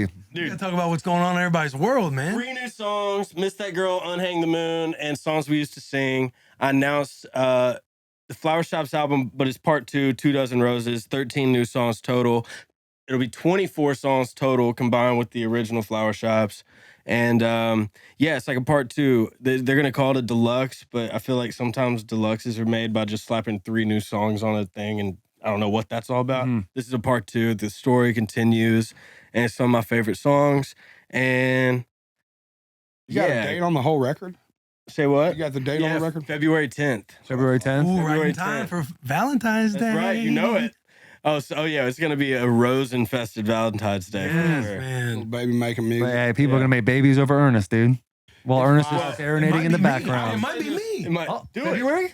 She's gonna start getting on them. I don't want to talk about her business like PEDs? that. Yeah, but, yeah, You yeah. know, Yeah. Performance enhancing drugs. we're gonna look at getting busy again. There we go. Atta kid, go. congrats. I'd like to be the Way to soundtrack do to it. that. Run them Get that back sex to again, back. boys. Yeah, boy, yeah, that's sex. There it is. Will's having sex. Giselle, it's me, Tom Brady. Super Bowl champ. And that album, Boss, did you say this to me? If you listen to the album front to back, he loses the girl, and back to front, he gets the girl. Yeah. That's how do you fucking even do that, dude? It was Did an that just accident. happen? Well, I guess I don't know, maybe it's just physics. Acid. So if you listen to the album front to back, he Top top to to bottom, bottom, he loses the girl. This is the But girl. if you listen it from the last song to the first song, he Gets gets her the back. girl. Yeah. You're a creative motherfucker. Bro, he's a creative bro. Ern, you really Some creative-ass are. dudes. You Thank really you. are. Mushroom shit, You're dog. like one of the most creative dudes I've Thank ever you. got to be in like the presence of. Bro, the shit he You're was literally watching him work. Like you get to witness him work. Like when I know we fuck around with that Southpark big, but even that. he loves that Southpark. Yeah, He I fucking love it lives too. I've told Bro, it's so gonna many be people. incredible. It's I gonna be love it. incredible. But listening to him work on that, obviously the songs he was showing us. Yeah, like, he's we easy. Can't, we can't like put out there like that. But and then obviously coming up with the bullshit, listening to you I'll on the talk pod. about those songs too, Like, by you're the way. creative, man. You Thank talk, you. well, You're very hold on. Do you want to creative. talk about Thank those you. things? Because there's Yeah, I do. Because I have a plan in my head for you, and I don't know if you want to talk about. It's not gonna fit my narrative. That's what I'm trying to do for you in my head.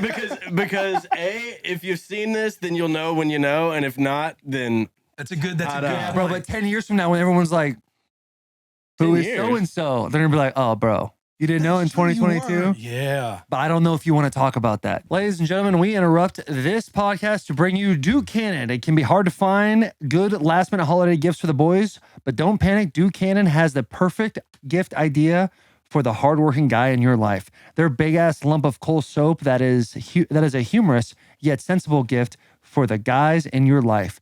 It's 3 times bigger than the average soap and made with active charcoal and the masculine scent of, what is that? Bergamot?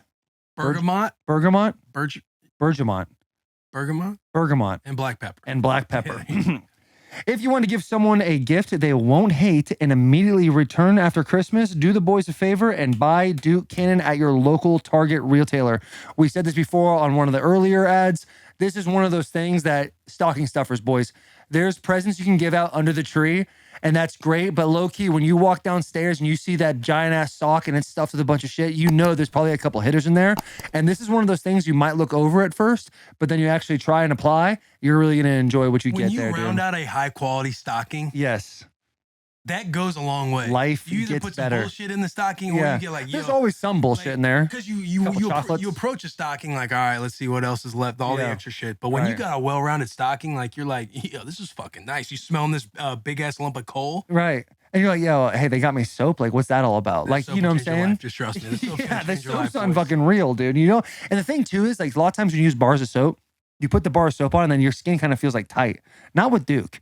Duke, you still have that looseness. Oh, I feel fucking good and I smell great, bro. Check out Duke Cannon at any Target or on dukecannon.com and use code Bussin for 15% off your first order. Duke Cannon is not for clowns. And back to the episode. What he's producing as a friend is that I think he sent me the record the other day, the whole record, and I think I love Miss That Girl and I love Unhang the Moon, but I think the best records are on the record. Yeah. Some of my favorites haven't been put And out that to yet. me, that's like the most important thing as an artist, right? Hang on, say that again. You said some of his back The best 3 records. songs he just plugged. Yeah. The deluxe album that's coming up, that's 13 songs. Yeah. He said those 3 songs are good, but the best songs are those other 10. Yeah, for sure. When It's he's like- saying record, he means album. Yeah. When I say Gotcha. record, I'm fucking old, but Slow it down for your boy at times. Yeah. Yeah, hey, listen, hey, that black label hasn't hit yet. best music's Some of his best unreleased. music's on the record. I thought No, he no. hadn't released some of this No, shit no, we were no. just talking about. His best music's unreleased. And I think that's the most important thing as an artist is that if if your unreleased music isn't your best music, it's clear what side of the mountain you're on, right? Yeah. But, What do you know, explain the mountain? so like, this is like we're all trying to climb whatever the mountain is, and we're hoping whenever we plateau, we get to hang there for as long as possible and enjoy that view. Mhm. But at some point, every artist goes on the other side of that mountain. It's just inevitable. Like there's Right. a moment where you go, man, the last really good album he dropped was, you know what I mean? Yeah. So, like, Versus as an just singles artist- and Yeah, as an Okay. artist, my goal is to always have a song that's not released that I think is the best song I have in my catalog. Yeah. That's why Like we my write best- so much. yeah, that's Just why we write have so good much. bullets waiting. Because you just don't want to get again. What he's saying is like you'll peak Without in your Son of a career Sinner, when I'd have only been remembered for Save Me. Yes. You Oh, see yeah. what I'm saying? Always have that So, next like, one. but I knew when Son of a Sinner was wrote, I was like, oh no, I got it. I'm coming back. It's over. well, Like, I'm gonna break that. I'm gonna shake that one. Right. And then it's like I have a record out called Need a Favor that I believe is gonna be bigger when it's said and done than Son of a Sinner. I believe that. But most importantly, and I'm sure he feels the same way, I got a song in my phone that I think's bigger than every song I've ever released. Interesting. And that I'll send you some something. Yeah, you know what yeah. I do.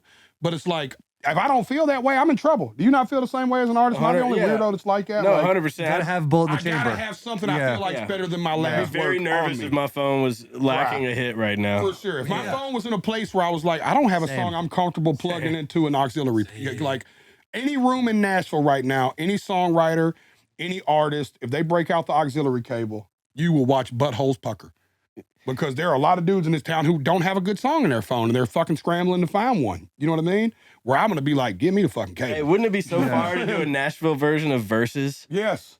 You know, like Oh, that'd be so Hey, good. But like you got either the artist or you got songwriters doing verses. Like you meet up at the Tin Roof and doing Yes. verses. But y'all know about verses? Yeah. Yeah. It would be so far to do like a Tin Roof demo night of like, all right, you've got this writer against this writer. You each get 5 songs. Crowd reaction wins. Yeah, crap, but here's the kill. Now, you want to know what the big killer is? You only get to do 4 hits. The fifth song's got to be one that's just a demo you're sitting on that nobody's heard. Yeah, foreheads. Because at the end of it, I want to see who's sitting on something. Yeah. You know what I'm saying? Yeah. Yeah, that's Right fine. now, you're going to smoke anybody in Nashville because you're going to swing dick. You're going to walk right in there and sing fucking some of the biggest songs of the last 2 years. Who in town? No, there's Tell me I'm lying right now. Hardy, Hardy would wipe me, I think. I think Hardy y'all would go nose and nose. I think Hardy would be a tough one. Hardy can write like that? Ashley Gorley is a jukebox of number ones. No, I'm talking if we had to encapsulate 24 months. Okay. Ashley Gorley. Ashley, you, Hardy.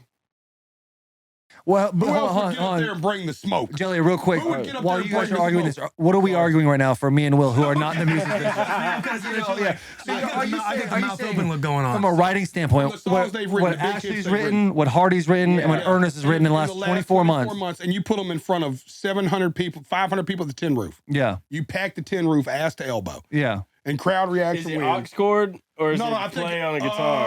Oh, Is it Writers Round Barstool style or is it just aux chord DJing? That's a good point. I I was was thinking- DJ gets really scary because listen, when Wasted on You drops, See, that's it's I was. over. That's why when I was that 808 wondering. drops in that The club, aux- it's over. We'll see you later. I think it's an aux chord just like battles, like versus Yeah. is. You just play the record, and then you get a demo on the fourth one. Because I don't think in 24 months somebody could drop something with an 808 that's going to move the room like Wasted on You. Here's my question: why aren't you guys doing that? Yeah, we got to do it. We should We're host that. pioneering it right now. First of all, I Let's want say to it. say this says a lot about you. You know, I'm all about That out jumping of on board stuff everybody like we this. named. Make one it- of them- no one of plan. your homie. You're like, oh shit. Oh yeah, That says a lot about the culture y'all have created, yeah. which I always give y'all's flowers for. I've said from day one that Ernest, Hardy, and Morgan have created a sense of like actual genuine friendship in the music business that hasn't been seen since how Waylon and Willie really were with each other. Mm. You know what I mean? Yeah. No, not really, but I understand what you're this- saying. Yeah, but you get what I'm Yeah. saying? Like, Good compliment. right? That's That's an a good like- insane compliment. That's a lot of mullet. And That's a truth. lot of It's the mullet. truth, That's a right? lot of Yeah. mullet. It's the truth because you look and you're like, and then when he's You're like, that movement too, though. Now, bro. I me mean, and Struggle, I hope that's what we Yeah. hope. Me and Struggle watch y'all and go, oh, this is dope. We've been we friends left 20 out years. Struggle. and We were saying people that joined him on stage. Yeah. Strugg too. Struggle for sure. Yeah. Struggle Jennings. Struggle Jennings. Yes, sir. Michael Buffer was probably the Struggle one we left Jennings? out. Michael Buffer too. Yeah.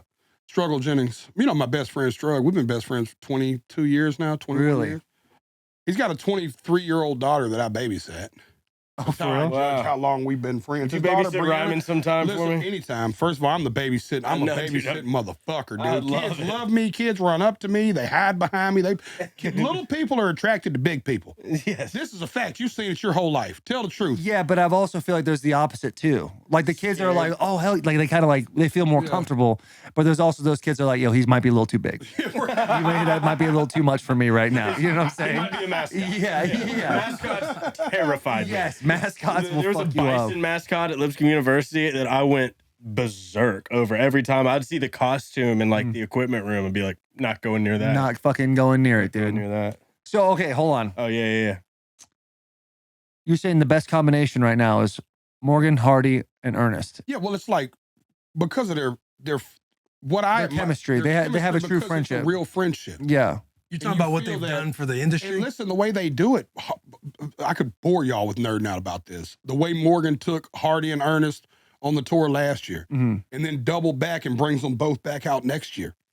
Right? That's That's a real. man that took his friends with him when he got in a situation to call his own shots. Because let me tell you how Nashville works.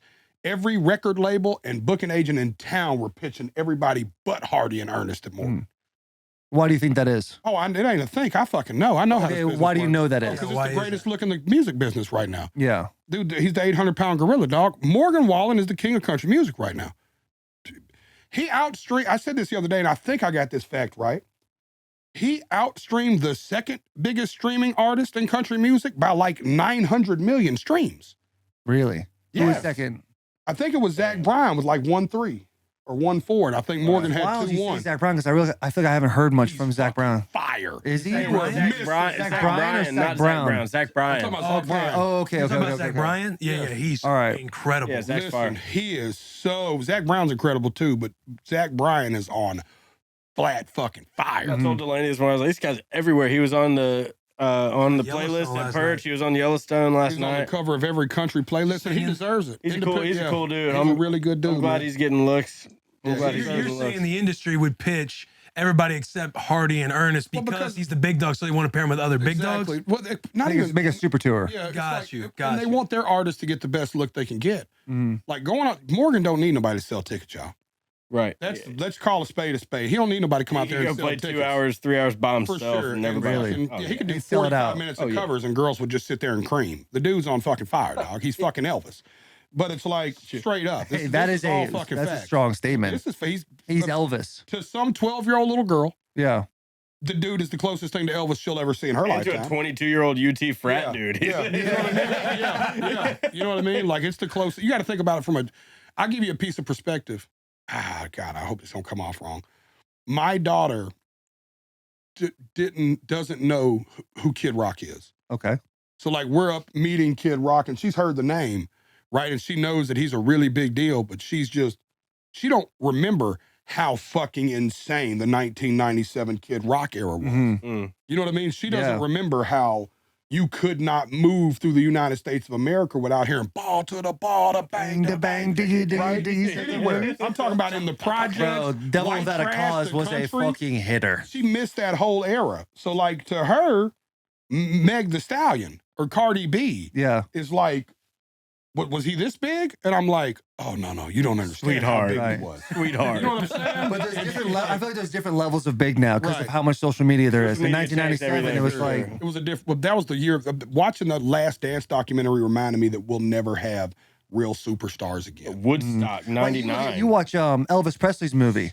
There's Kid no Rock way that can performance, happen that's my now. favorite. Insane. No, for sure. No never way. happened. No, you know why? Because people they know you. They feel it's all personal now. Yeah. You like back then. You waited outside of a hotel to see Michael Jordan walk by just to see him, and You'd just see to him on a newspaper, news. You never knew, or like just to record. see if he was a real human. Like, oh my God, he's real. I Yeah. seen him. I was there. Like Michael Jordan in China, bro. Yeah. Like people just losing their mind. And People would come to go watch him play in Portland to watch him ride the bench. That's wild. You know what I'm saying? Yeah. Like, like the arena, it'd be the only sellout of the And there Portland he is Trailblazers right there. season, and he wouldn't even play because fucking, what the fuck's he gonna play against Portland? For You think back then, Jesus you know? would have been popping if they had Instagram? Jesus was gonna be on fire. They would have Jesus reached out and to grab the cloak to heal herself. Like would have just slid in his DM and be like, "Yo, check my Amazon bio. I got Amazon link in my bio." Yeah. Jesus like would have been the anti-influencer. He would have not been an Dear influencer. Heavenly He would Father, I have been have naturally. nothing to do with what he's talking about right now. I think he would have. Yeah, because I mean, he would at least spread had the good word. Well, he had 12 followers. His 12 disciples would have been recording all this stuff. Like, His hype He man. started out with a team, that's for His hype sure. man. yeah. like, Jesus, I'm telling you, Then you just need to get one of on them this went to shit, be the man. hype I man tell for you another what, guy. he would have looked Tough like call. a rapper Tough walking guy. in places. He branched off. Yeah, Yeah, he would have looked like a rapper walking in. totally. They'd have pulled up on motorcycles and jumped out on some gangster shit. Jesus would have His looked 12 like wasn't hoes, by the way. If you look at it, there were 12 kind of savage motherfuckers. Yes, they He were. picked up like 12 real oddballs, dude. There was only one that ended up sucking really bad. The rest of them were pretty fucking savage. You know what I'm saying? He did better than me. Yeah. Jesus shows up looking like Machine Gun Kelly with a with sure. a crew. Anyways, Jesus would be a gangster. Anyway. I anyways, stand by that. Jesus would be a complete fucking gangster. no doubt. In what way? Like, I feel like Jesus would be like, Dude, listen. you start talking about motorcycles hanging up. Hey, his 12 dudes were gangsters. One guy ended up really sucking. And in my head, I'm thumbing through the small Rolodex of the Bible information I have in my head. And I'm like, I'm pretty sure he was a carpenter. Like, I don't know. Let me give you some stuff that'll change your perspective on Jesus. You know what the first recorded miracle in the Bible was? The wine. Water to wine. I want y'all to think about this. There's only 4 books in which Jesus has spoke about or has direct words written where he said them. Only 4. Of that big book, there's like that much that has to do with the actual Jesus, right? Like from a first, second, third hand account. Of every miracle he did, is there not something telling about his first miracle being doing a party favor for his mom? And party he told trick. his mom, he said, hey man, this ain't my time. Don't bother me with that. She goes, come on, man. He was like, all right. So he'd already showed her he could do some wild shit. Yeah. He already showed he was Harry Potter. Yeah. She must have known this to come and ask Yeah. for him to turn the water into wine. She called him making something out of wood with no hands. She was like peeping in the little shit. Yeah. He's just over there with his mind and, And the a first, rocking and the chair first for him. documented favor in the whole Southpark Bible episode. is about a liquor favor? Peeking. So you're saying because of that? No, there's more. Okay, good. What about when he walks in the temple and they said he flipped the table and said, you turned my father's house into a merchant? He went in there and snapped. He went in there and lost his fucking Like some shit. Sopranos Taylor. He didn't type walk stuff. in there and go, hey, y'all, I just want to discuss the importance sorry, of if you not just- turning this holy sanctuary into a place He where went you in there and celebrate." raised hell like a He pissed went in there off and flipped dad. some shit and said, get the fuck up out of here. This is my father's house. Yeah. The dude's pulling up on a Harley. He's fucking turning water into wine. Mm-hmm. He's fucking walking into the party like I'm fucking here. Let's talk. That's the dude I seen in the Bible. He didn't care about nothing. The dude was down playing in the sand and they came to him and said, this dude's cheating on his wife, all the Pharisees. He just kept playing in the dirt. Didn't even look up at him. Didn't even respect him enough to give him his eyes. Just kept playing in the dirt. They said it again. He finally said, oh, I guess y'all ain't never did nothing wrong, huh? Yeah. That's all he said. And they That's were kinda- like, Denzel Washington The showed way like you're Jesus. fucking doing it is good. The way you're I'm like telling telling you. me right now. No, put it like I'm, this. I'm about to head to church after this, bro. I'm going to Bible study. way you know they cooler say than they every- made It was him like, look. ye who is without sin cast the first stone. That's not what That is not it. like. Yeah, Everyone no. has like their own interpretation of it, and that is exactly like Jelly Roll. Like I understand that is his interpretation of it. Like it makes Yeah. sense. You know what I mean? Like in his head, made it Knowing exactly what he Jelly, needs like to look at be. Jelly, like that is definitely his interpretation. Yeah. of Have you it. ever had 17 months to sit and think about it? that guy knows Jesus. I've read the Bible cover to cover a few times. All right. Jesus is a gangster. Jesus You is heard a it here gangster, first. dude. There you go. We ever I don't know. I get worried that he'd be a little like preachy. Who, me? With Jesus? No, is no, gangster? not you. Jesus himself, if he was here right now. No, he didn't do a lot of preaching. He didn't preach a lot Maybe of I the should Bible. read a fucking book, dude. Yeah, no, he didn't preach it. He Read really the book. didn't. I should read the book. Yeah, My yeah. brother. He didn't say a lot. Yeah. Yeah, he wasn't very talkative. At least per the accounts we have of him. Dude, the imagery of you him playing in the sand. Oh, that's beautiful. Yeah, Guess it's y'all never hilarious. did nothing wrong. That's crazy. I think Jesus had a membership to climb I'm Nashville, telling you, though. dude. I'm pretty sure Jesus was a rock climber. We're going to hell. Climb Nashville. I walked in here like, I just hope we don't talk about Jesus today. You brought up Jesus. No, he brought up Jesus. Who? What'd you say did I about? bring up What do you Jesus? tell you? Went on a 10-minute rant about if Jesus was here, would he have followers and what would his Oh, that's media true, did dude. that. Yeah, you did do that. Would Yeah, Yeah. Would Jesus be a celebrity? Is how this started. Oh, yeah, you Ernest think said, Jesus- y'all think Jesus would be a big celebrity if he was here? Something like that. I think he would, but Jesus would be popping. You think Jesus would be popping? I do. I Anyways. think Jesus would be on fire. So yeah. Be a carpenter, or do you do that's something our, different? that's our headline for YouTube. Yeah, he'd probably do carpentry. YouTube title. Would Jesus be a celebrity? Jesus be a celebrity. Yeah, that's probably what he'd do. Put actual thought into it too. I'm on the Answer's verge yes. of a #1 record, and we're gonna get canceled right there with Ernest. And Etsy, he just has an Etsy account. He's like makes cute rocking chairs and Yeah. porch swings. He goes to like farmers markets. He does voiceover dubs on the just TikToks. It's just his hands. His hands never actually touch anything though. So I'll Just shit moving around. Telekinesis with Jesus. That's his Instagram. Did Jesus do telekinesis? Telekinesis with Jesus. Telekinesis. Is with that Jesus. right? Is that where you? Yeah, I'm with you now. Okay. I go, hey, do you think Jesus would still be a carpenter? And he thinks for a minute. He goes, yeah, I do. just that was it. And then all of a sudden we're at telekinesis with Jesus. I was just thinking how you could market carpentry in this day and age. Yeah. What else Yeah, can it's we a talk profound about? skill. What else can we talk about? I've been praying about it over here quietly. I'm sweating. I'm like, Ernest is gonna get it. Bro, that is so funny. Telekinesis with Jesus. Yeah, what else is there going on, boys? Ern, what you got going, dude? So you're going on tour next Shout year with out his Hardy songs. or with Morgan? Yep, gonna be on tour all year next year with Morgan. Are you podding still? Do you still podcast? Man, This is I'm me- so this glad. This is me getting the toes wet again today. This is gearing up.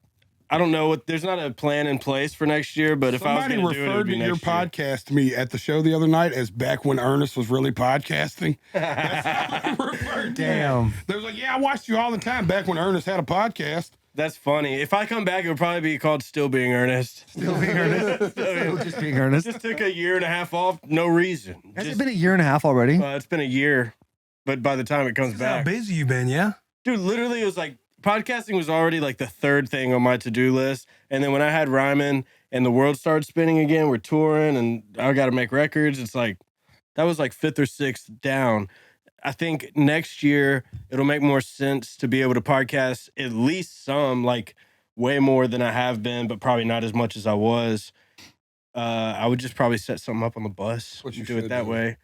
Whether it's probably just, I could probably just rant for 40 minutes. And if I'm in a cool city, have a guest every now and then. I mean, whoever's on tour with us could come out and do an episode. Like, yeah, it wouldn't look like it looked. I wouldn't be doing it at Big Loud anymore. It would just be like I don't know. I'd probably do something Like innovative. a run and gun How type many of. songs are you Nobody's still doing turning it. in? Nobody's doing them on buses.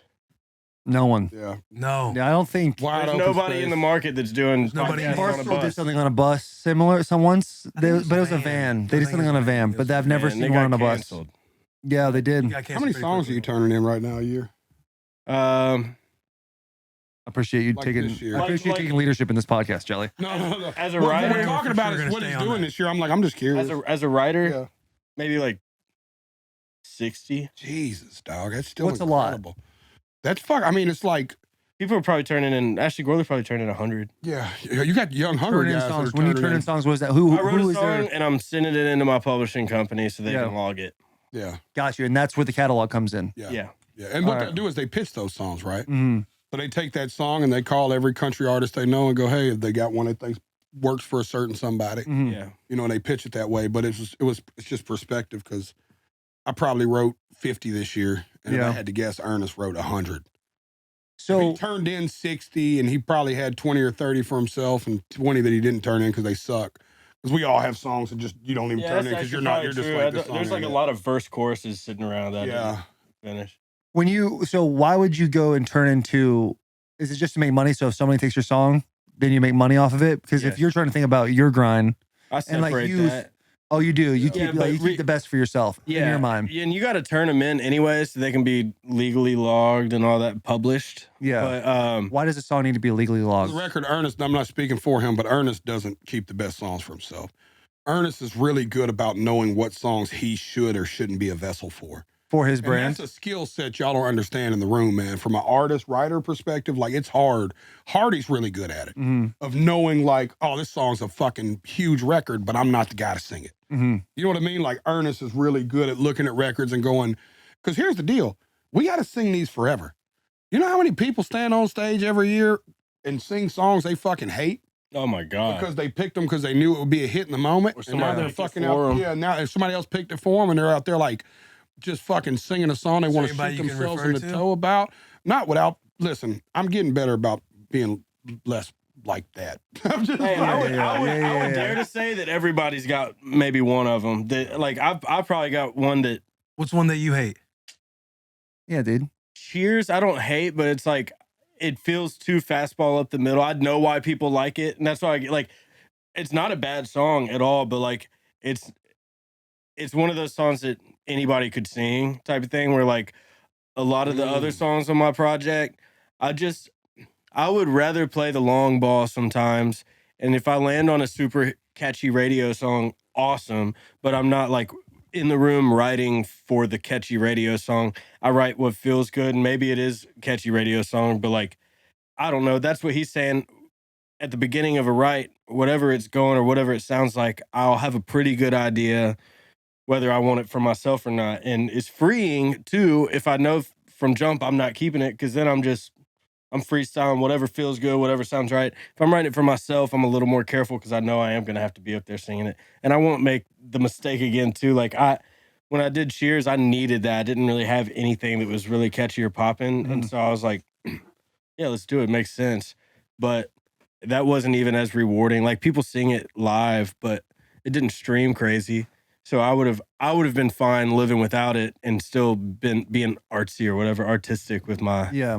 my There's a brand. fine line, right? Being true to yourself, but also like getting enough fans Yeah, where you you gotta can play just the game. live the too. lifestyle you want to live. Yeah. So how does this might be a difficult question. It might not just be as like a straight line like I'm thinking, but where Ernest, where you are now, if you want to get to Morgan Wallen status, how does that process look in your mind? Like how would you go about doing that? If you're like, oh, I want to sell out, I want to be a headliner at Nissan Stadium for CMAs.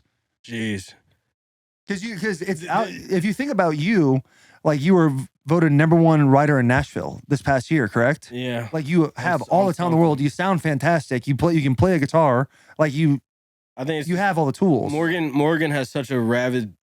I think rabid. I think there's a B Like in there. rabies has a rabid fan base that you cannot fabricate. That no amount of social media ploys or marketing schemes can make a real fan base like he's got. I'm lucky enough to be able to get in front of them, and if they rock with me and go with me from there, that's awesome. My journey for that would be head down one day at a time and just keep grinding. It's going to be a long, slow, uphill thing. And you know what, dude? You can be super successful and rich and never experience the level at which Morgan's doing it as well. Like what he's doing is like Garth Brooks level, Taylor Swift. It transcends what most people get to do in a lifetime. How long has Morgan been been in the spotlight? I mean, dude, when was Whiskey Glasses? It's been like 4 or 5 years. 2018? Yeah. But I mean, he was on the Voice before that. Yeah, I mean, the way I that. talk came He's a out in kid. 2014, I believe. Like yeah, he's a kid that you can tell has been swinging the bat his whole life. he's done the Yeah. whole grind every step of the way. He didn't skip any steps. That's No. been the cool part Crammed too. in a van, all of it. Because you look at him now and you're like, man, this dude just because if you're just a casual watcher, like this dude came out of nowhere and now all of a sudden he's taking over. Because it's like you have like these bands and they kind of do their thing, they fizzle out, but there's always someone to replace them. And they're like, oh, this band came out of nowhere, and you have no idea like the grind people are going on. It's like comedians, Yeah, for you know, sure. or even podcasts. Like Yeah, you got to podcasts just start doing well, and then you're like, oh, these guys are good, and you have no idea. Yeah, I don't like making compare. I don't like to be like it's just like what y'all do, but I try to compare things to like where you'll get it. It's like that guy that. Okay, let's be honest, right? I was not a Michigan fan or a huge college football fan. Mm-hmm.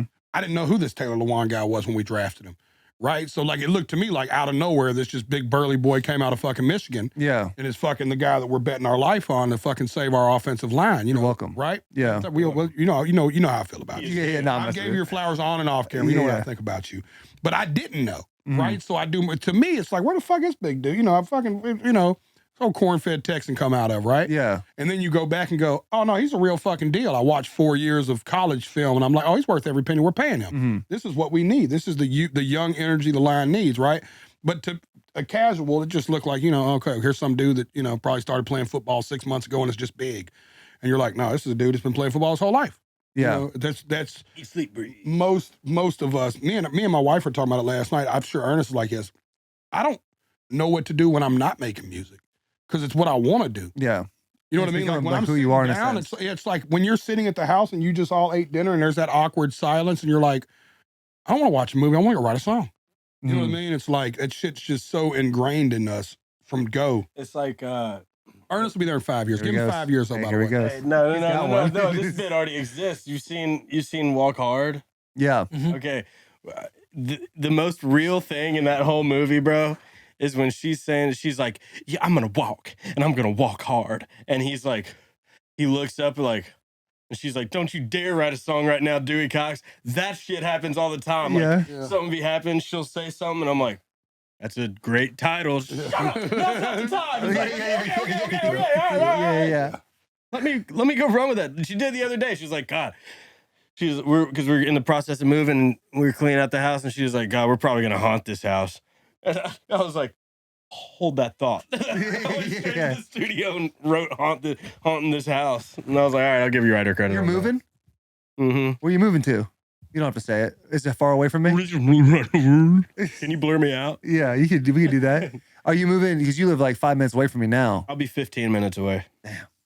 Hard enough to get you over. Oh, I'll be over there.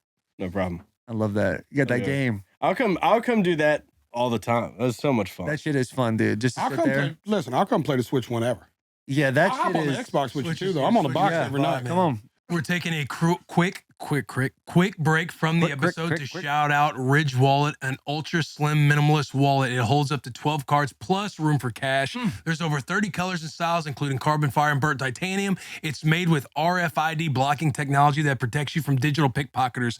They also have a new key case to help you organize your keys. The boy Bloss in the back, he has this. He loves it. It secures anywhere from 2 to 6 keys, and it organizes your keys in a compact silhouette and fold out for easy access. Get the best offer with our link, ridge.com/Bussin. Again, another incredible stocking stuffer. Another incredible stocking stuffer. Get your guy what he thinks, what you know he needs that he doesn't think about. Ridge Wallet, shop with the boys. Back to the episode. What do you play? What do you play on Xbox? I play anything. Do you play Rocket League? Yes, sir. Hey, he'd be a fun Rocket League guy. I'm not my dude, Scary Larry. Shout out my brother Scary. He's my Rocket League guy on the bus. Yeah. He takes everybody's money. I'll bring him in one night to play with y'all. All right, I'm down with The that. Rocket, my bus is set up like this. If somebody shows up to play Madden, oh, we got the Madden guy.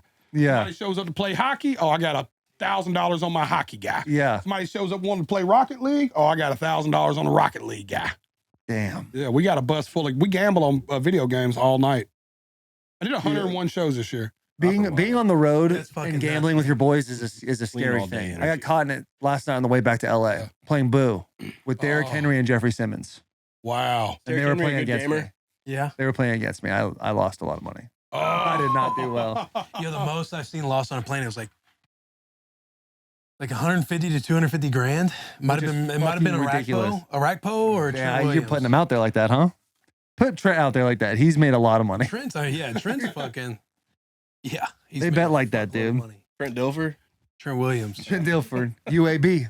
Did we ever figure out I know it just kind of went on a long tangent there, but you were asking something about him and Morgan Wallen. It's Oh. I was asking he'll be there in what 5 does years. the process look like for him to be where Morgan is? I just gotta stick it. Now, Just this stick is it. not a Stick shot it at go. Morgan. This is a question. To become that big, is there a level of I've got to, and this is a tough word, sell out a little bit in a certain way No. Oh, to no. get the fans I need? In fact, not The selling out. lack of it. Yeah. Not selling it. What's happening right now in Music Row? I'll say the stuff that Ernest can say, but I'll get in a lot less trouble than he will for saying it. Is people actually give a fuck? Mhm. Like there's an authenticity finally happening in country music that is like, it's not. Listen, I've said this and be very clear. Music Row has always been like Build-A-Bear. Mhm. Right? They literally just go and find a guy. They get a lady to style him up, put him in clothes. They hand him a cowboy hat. Ernest gives him a hit record. They hand him a fucking Gibson guitar. great You know what I mean? Yeah. And they set him Shout out on Gibson. stage, and then they put him. Shout out And to then Gibson. some dude you don't know that has 80 streams is opening up for an amphitheater act, direct support, and boring your fucking lights out for 45 minutes, singing songs you don't fucking know. That was me Because 2 years ago. He's fucking. It's like a bit like he was the Build-A-Bear. Yeah. He was so, and now they're realizing, Manufactured. it was a complete manufactured thing, and now it's like these boys are doing what the fuck they want to do, Mhm. and they're saying what they want to say, and they're acting the way they want to act, and they're unapologetically them. Dude, there was a time when country music artists would apologize for smoking pot. Yeah. You know what I mean? And it's like, I had to apologize at Madison Square Garden. yeah, it's like Did I you? don't. Yeah, There's no smoking in here. It's probably like a $20,000 smoking fee. But yeah, you didn't have to fucking. pay it, but I But didn't know. yeah, but didn't know. it's Hey, I'm yeah. sorry. No one told you. Can you imagine that? Like, just fucking like you would have to just, you're a fucking, we're not talking about an athlete. We're Right. not talking about a race car driver. Mhm. We're talking about a goddamn musician. We're talking about a dude that sits around and dicks around and writes fucking Bussin' with the Boys jingles. Yeah. That's the fucking he smokes weed. Yeah. The Put a fuck lot you of think time and makes effort him into wanna that. walk in? Let me tell you something. Sober Jelly never walks into a room like, somebody hand me a guitar. I want to show you something I've been working on. Yeah. Fucking High Jelly is like, hey, can I play guitar?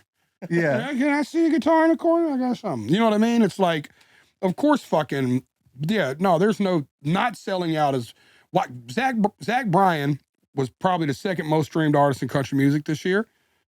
He's like number 26 on country radio right now, and publicly has said he doesn't want to be on country radio. Yeah. Why? The selling out, he just so much out. Dude has his own lane and his own position, and it's awesome, and he doesn't need to be anything else. Like that mentality is what makes him dope, and people rally behind it because they feel like they're hoisting him, and it's not like a label, and it's not him, and it is real. They are hoisting him, and it's all happened organically. I mean, And hold on, good on country radio. Amen. We're still playing them. Amen. Yeah. Good on country radio to say, hey man, you know what? We're going to separate the artist from the art here. This song is incredible for our listeners. Yes. Right?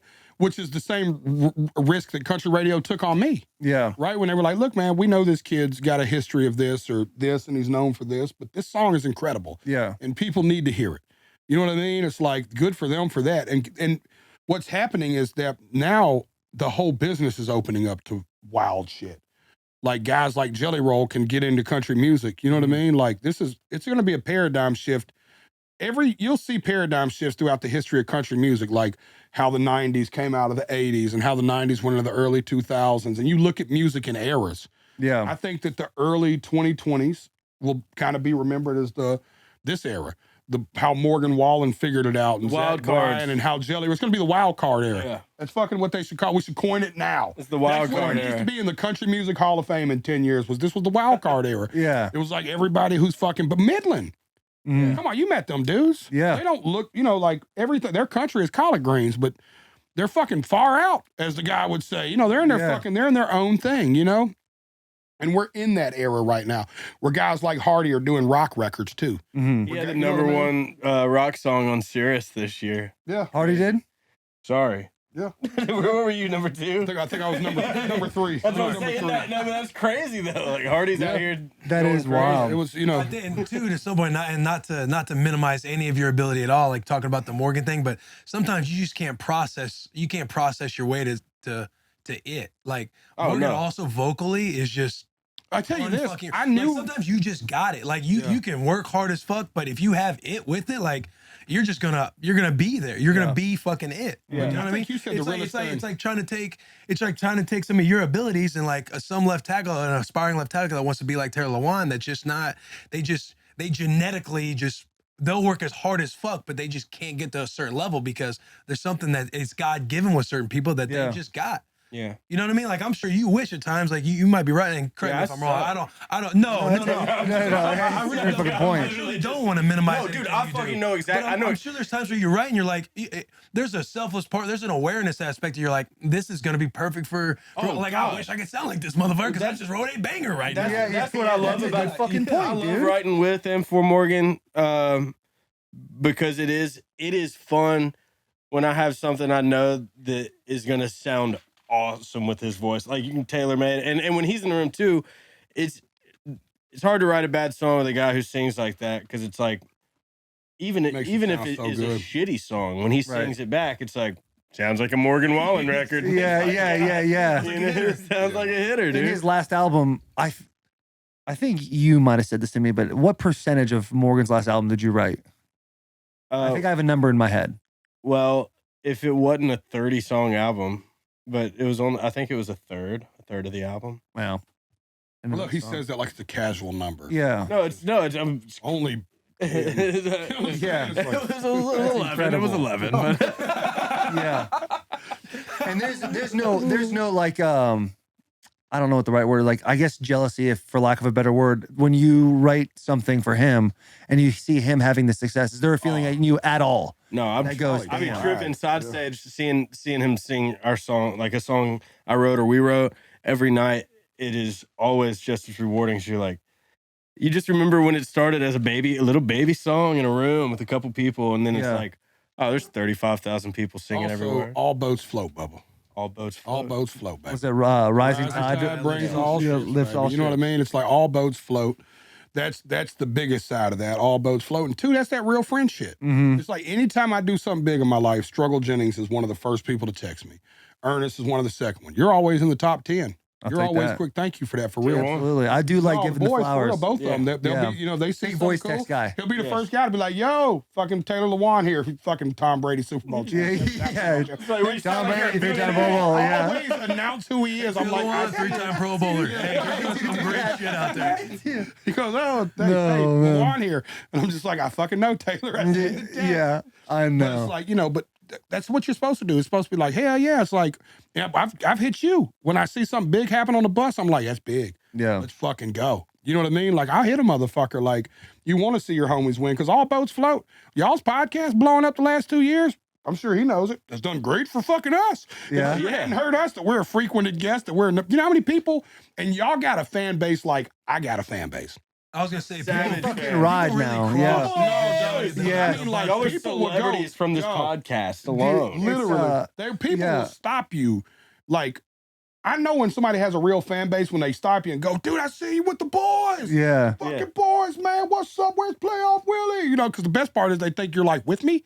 You have those guys who are like, I got fucking Will People will say here. this shit to me all the time. I was in California yesterday, and people were like, "Hey, where's Will?" I'm like, "Oh, it's right here." I want to unfold you and let you fucking Are play. you with Morgan? You with Hardy? He's like, Yeah. no, I'm home with my family. Yeah. Hey man, It's crazy. tell Morgan, dude. I want to hear his voice. The It's like, podcast hey, is wild. How because like just being in SoFi Stadium, I was with like walking with Harold Landry, and we're like walking through, and people have that banner that's right there, the boys. Yeah. People are just toting that thing. No, they I'm carry not a even fly playing. flag like it's for a football It's team. awesome, for real. dude. It's No. not the most massive fan base in the world, but they are awesome. No, it's listen. It's brick by brick with these dudes, and it's brick by fucking brick. the It's how foundation I is built my incredible. career. Yeah, Though I call them to this day. I still call my fan base the Mighty 300. yeah, Like we are Sparta.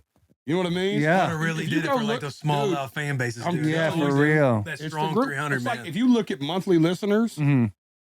I got probably one of the smaller monthly listeners in country music, but I outstream 50, 60, 70% of country music Mhm. with less listeners. That just shows me that if They're you playing listen your to- shit you over and fuck with over. Jelly. Like if Yeah. you listen to Jelly, you listen to Jelly. Yeah, You know what I mean? Bro, like I'm people- your guy. yeah, you know, that's people how do, it is with the man. boys. Like if you watch Bussin' with the boys, you fucking watch Bussin' with the boys. Yeah. You know what I'm On saying? For everything. sure. It's like, you know, and that's that you can't ask for a better. I'll take mine over a pop culture look anytime. yeah. Like that influx of a bunch of people that come in because something, you know what I mean? They Like ain't I'm gonna cool with fade. all They that. ain't gonna fade just when it's not sizzling hot Yeah. popping. yeah. Something earlier I can't let slide though, Will. When you told Ernest that sometimes you see where you're going, but you don't clearly see the path, but you know where you're heading, right? That was the Bridgestone moment for me. To Mm. circle back Mm. was Yeah. like I walked in that center when it was the Somme Center. I'll never forget the opening nights of the Predators. So Mason. Yeah, you know what I'm dog, saying? Yeah. I didn't even know that. Yeah. What was it before- called? It was called the Somme Center first, and then it was called Gaylord. the Gaylord Entertainment I Complex. thought it We was called the Gaylord GAC. first and then Some. No, I think it was in reverse. You're right. But You're right. yeah, no, it had. I don't know. Ernest First not they wanting just to said they were argue. building That it. is You're just right. so No. funny, bro. No, he might be right. No, I think you are right. Yeah. Immediately, you would know. You would know better I than think me. I think it was it. But I think our Phil Bredesen was our mayor. It was 1996 when they announced it. I remember that. It was the year Tupac died. Big year in my life as a young man. We had an arena and Tupac died. I was 4. Nashville was growing. I was 5. I went to the Olympics in Atlanta with my parents. I was on a dog leash. Yeah. Yes, bro. That's where I was. Bro, I hate those. I hate when I see that shit walking around the mall and stuff like that. Little kids on leashes. get back here. Jesus Christ. Hey, you bring it back real quick.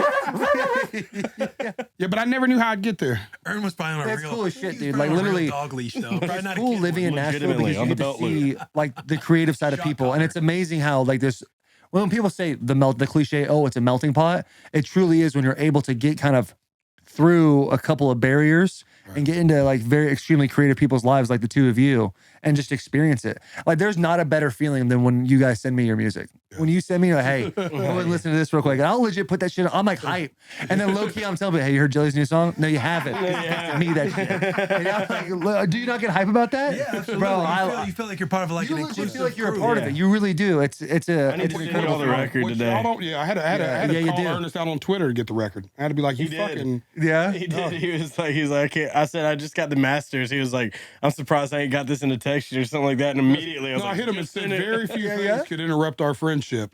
You need to straighten this out. You see Yeah, that yeah, shit? yeah, He started- That's why I said the other 10 And that songs. came from the top. So I was like, those other 10 songs are fire. Are they really? Yeah, they're fire. Is it still, is it storyline esque like this? first part? storyline esque, soaked in steel. There's a couple love songs of hope and dreams, and then some sad songs, and then a Love a good funny sad song song. or It's two. got a really cool tempo, though. The Yeah. album's got a cool flow. Ernest is really finding what Ernest does. Yeah. That's dope. So what's next for Jelly then? You did Yeah. Bridgestone. You've conquered a giant downhill mountain. now. Yeah, no, Yeah, it's- this no, is it no, for no. you. We're, Yeah. we're on our way Nope. up. I feel it He's only still getting on this better. side of the mountain. Yeah, I'm still Yeah. over here, thankfully. We dropped She and Need a Favor right here at the end of the year. she was something I just needed to get off my chest. I don't know if you heard it, but it's a real deep cut about addiction. Every song I ever wrote about addiction when my child's mother first got hooked on heroin was an anger. Like Addiction Kills, the song I wrote, it was like I was always just really spoke about it from a mad perspective. And I wanted to write about it from the other perspective, like the heartfelt side of like, damn, man, I can't believe you let yourself get like that. And I think it took her coming out of that and getting sober for me to kind of remember. You know what I mean? Yeah. But she was important. Nita Favor's our next single. I got a country album coming out. My next album will be country, and I'll have a rock album, do some rapping after that. But yeah, because you do say you're like, hey, I've been putting out some country music, but don't get it twisted. I can still rap. I can still rap. No, I got something cooking. I got something. Is that something? Do you fight with that in your head at all ever? Like, There's- damn, because country music is banging for you right now. These singles you're putting out, when you're singing, people are like, holy shit. Do you ever feel slighted? Like, hey, I can rap. My shit is rapping too. I can do that. Yeah, but is there ever like a battle you're playing in your head? Yeah, it's always the competitive side of the sport. Yeah. Right? Like hip hop is such a competitive driven thing that there's like sometimes you just want to go back and see if you still got. Mm-hmm. Like you hear stuff. And the cool thing about rapping is me and Ernest will send each other stuff that inspires me. Like that kid Simba that I always send to Ernest. I don't know if you checked him out, but he's incredible. We had a record come out this year that was nuts, or Millie's, the white guy out of Boston. Like, I'll hear them and be like, oh, I can still do that, though. Yeah. And you're tempted, but I just love the impact that the music's making now. Yeah. You know what I mean? Like, I don't want anything to take away from... The new album is, like, super introspective, like all my records are, but this is, like, a growing record for me. Like, my next album is going to be almost like drawing a line in the sand to a degree of, like, you'll see the growth as a man. Mm-hmm. Like even the songs I'm writing right now are just super. We joked about some Jesus stuff earlier, but it's like I'm in a really grateful spot. I mean, y'all can tell I'm more laid back than normal. You know what I mean? Like I'm in a really, calm. you have a really humble, like energy. I just can't believe, dude. You know, I've just had the wildest year of my life. Yeah. You know what I mean? Like ultimately, I'm still trying to process and wrap my head around what the fuck happened this year. Mm-hmm. You know, like. Dude, I've been watching clips from the Bridgestone like a kid at night, just on my phone. Like, I can't believe that was me. One of my favorite things, though, from that night, and that's one of those nights where you don't remember a lot. It's like a wedding. You referenced that night. Yeah. But I vividly remember Taylor coming out and going, dude, I'm so proud of you. This is a big fucking deal. He was like, I knew it was a big deal, but me and Will didn't realize how big of a deal it was until we pulled in the arena. And I felt that because I didn't either. Like you're promoting it and you're like, dude, I sold out to Bridgestone. And then you walk in and you're like, oh, this fucking dude sold out to Bridgestone. Dude, and the way you were talking, when you texted us like, what, Tuesday? Yeah. You're like, hey, man, having this show at Bridgestone, would love for you guys to come. Yep. In my head, I'm like, man, if I could make it, I'd love to go to that. Yep. But then you get there and you're like, damn, if I didn't come to this, I would have felt like I would have never understood how big of a deal this was because you were so laid back about that situation. I can tell you this. I will tell you something that's super inside baseball. I didn't text nobody and invite them but y'all.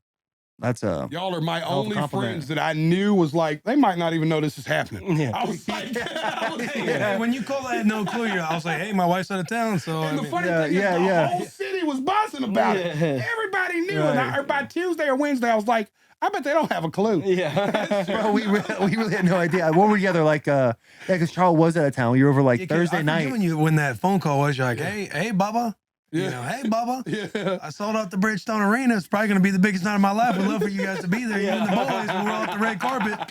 Whatever you guys need. No, dude, I Bro, got the fans out of town. I'm a free agent. I text LaJuan. I had to call comp. I was like, yo, like, fuck, I really appreciate it. Please be there. Yeah. I was like, this is a big deal. Playing I was it down, fucking too. Ernest is Well, hey, coming? No, bro. It was Well, I really thought cool. when I was like, we sold out the Bridgestone, but I know We how were trying to get your attention the whole time, too. And you Bro, that is you were the coolest dialed, moment. You were dialed in. That is the coolest moment because, like, when We were you, all trying to get you leaning over the rail, Jelly. bro, like massive, like fangirls, bro. Those people I'm like, hey, I can't hear you. But you're really distracted. I'm trying to remember words. Yeah. Dude, it is crazy because when you're playing a sport and people are yelling at you, trying to get your attention, you're kind of like so locked into what you're doing. When you walked off that stage, you were from me to you right now. And we're like, yo, Jelly. And you fucking beeline to that cart, sat down so damn quick, and y'all are fucking out there. I And was we're like, so stressed and I wasn't going to make it. I looked at Will. So nervous. I looked at Will. I go, he's got a shit right now. There's no way. Like, where the fuck's he going? Because last time you were on the pod, you're like, I got to shoot you. Just left. You got up and walked out. Because y'all brought me on here fucking hungover with Ernest. Oh yeah, that's right. And then all of a sudden, you're on the other side. I'm like, damn, this dude's just in his fucking bag right now. Just know going what's after The it. fight that broke out. Could you see the fight? No, you were telling us about that, though. Like, before we get to the fight, Okay, I got to say okay. something funny. I didn't think about this the night Taylor said that. That exact same thing happened to me in Buffalo. Really? So, I was out on the field in Buffalo the night that you got hurt. Oh, I had no idea. I was in Buffalo pregame, on the field. I was pre-gaming on the field. And you ran right by me. And I was like, oh, my boy is in full-blown fucking football mode. Isn't that And crazy? it was also fucking Buffalo. So it's like I couldn't screaming. Well, you weren't going to hear me no way. Yeah, so I knew damn better than loud. to scream. My only hope was that you just turned a little right. Right. You know what I'm saying? Oh, were you on the field? Yeah. That's wild. Yeah, I was on the field. I came out for the fucking funnest night of tour this year. We're looking at Bill's Mafia? Dude, Bill's Mafia goes so fucking hard. It gets even better. There's a bar called the Prohibition, right? That's in the parking lot of the Bills Stadium. In the fucking parking lot, the corner of the parking lot, right? Yeah. They're like, oh, we fucking love Jelly. They let me park 3 buses there. So we pull in at like And plug 6 in and the morning. everything? Right, they didn't have a plug. Okay. But they let us pull in. They completely cleared their parking lot of all their tailgaters, long-term tailgaters. People have been paying to tailgate here for years. Clear it, let us park. The best day of that tour for me was I wake up at probably 11 o'clock that morning to hearing people raging outside of the bus. Raging. Keep in mind, it was Monday night fucking football. The game was not going to start for 8 They canceled hours. school. Dude. Oh wow. Isn't that crazy? Yeah, They that's canceled nuts. school. No, dude, they were, I mean, goes that not far. noon, they were doing flips off of they had a party bus like this. Yeah. They were doing flips off the top of it through tables. At noon, we got smacked. Shout out drunk. Bill's Mafia, dude. We got Shout out Bill's smacked Mafia. fucking drunk, dude. Shout out Bill's Mafia. We got smacked drunk. But listen, you wouldn't have wanted to talk to me that day anyways. I was fired up. I couldn't believe they let me on the field. I was just drunk, sweating. I had been drinking all day with the Bill's Mafia people Yeah. talking shit. I'm wearing all tight and shit. Amy stopped to say hi to me. No That way. was cool. Yep. Yeah. That's fucking cool, That was dude. super cool. Hey, there's a great feeling you get when you wake up in the morning. You don't know what that day's gonna bring to you, Oh. but then all of a sudden someone's in a vibe. Where it's like, yo, let's have some drinks, and you're like, okay. Turns out And this you is just what start, I'm doing. dude. Bert Kreischer has an incredible his speech he did on Sunday Sunday Conversations. Conversation I've with never with seen. Caleb. That's the most. That's Denzel Washington level Yeah, speech. do we want mimosas? Well, actually, it's bottomless mimosas. You think, oh, this is gonna be the best day of our lives. There it really is. The white good one. Denzel Washington. I missed that. There's our title. There it is. We got 2 of them now. Jesus was a celebrity. Yeah. Bert Jesus has Kreischer's been a white celebrity. Denzel. White Denzel. He definitely made me want to have a morning cocktail. Listen, ladies and gentlemen, we interrupt this episode to bring you FitBod. Building a workout routine shouldn't have to take hours of research, and keeping things challenging shouldn't mean buying even more gear. The FitBod app creates a workout routine that adapts as you improve and uses the equipment you already have. That's a big deal, dude, because if you're thinking, that's the hardest thing when you start working out. It's like, what the fuck do I do? This is a difficult situation. Now you got the FitBod. FitBod is helping you with the things you have. That is absolutely incredible. So you can reach the next level without burning through all your free time or that cash. Getting started is sticking to a program are 2 of the biggest obstacles to exercising. I'm so hungry. Hold on, let me swallow real quick. Getting a lot of saliva in there, dude. But now you can easily create a dynamic routine personalized to your equipment and goals with the FitBod app.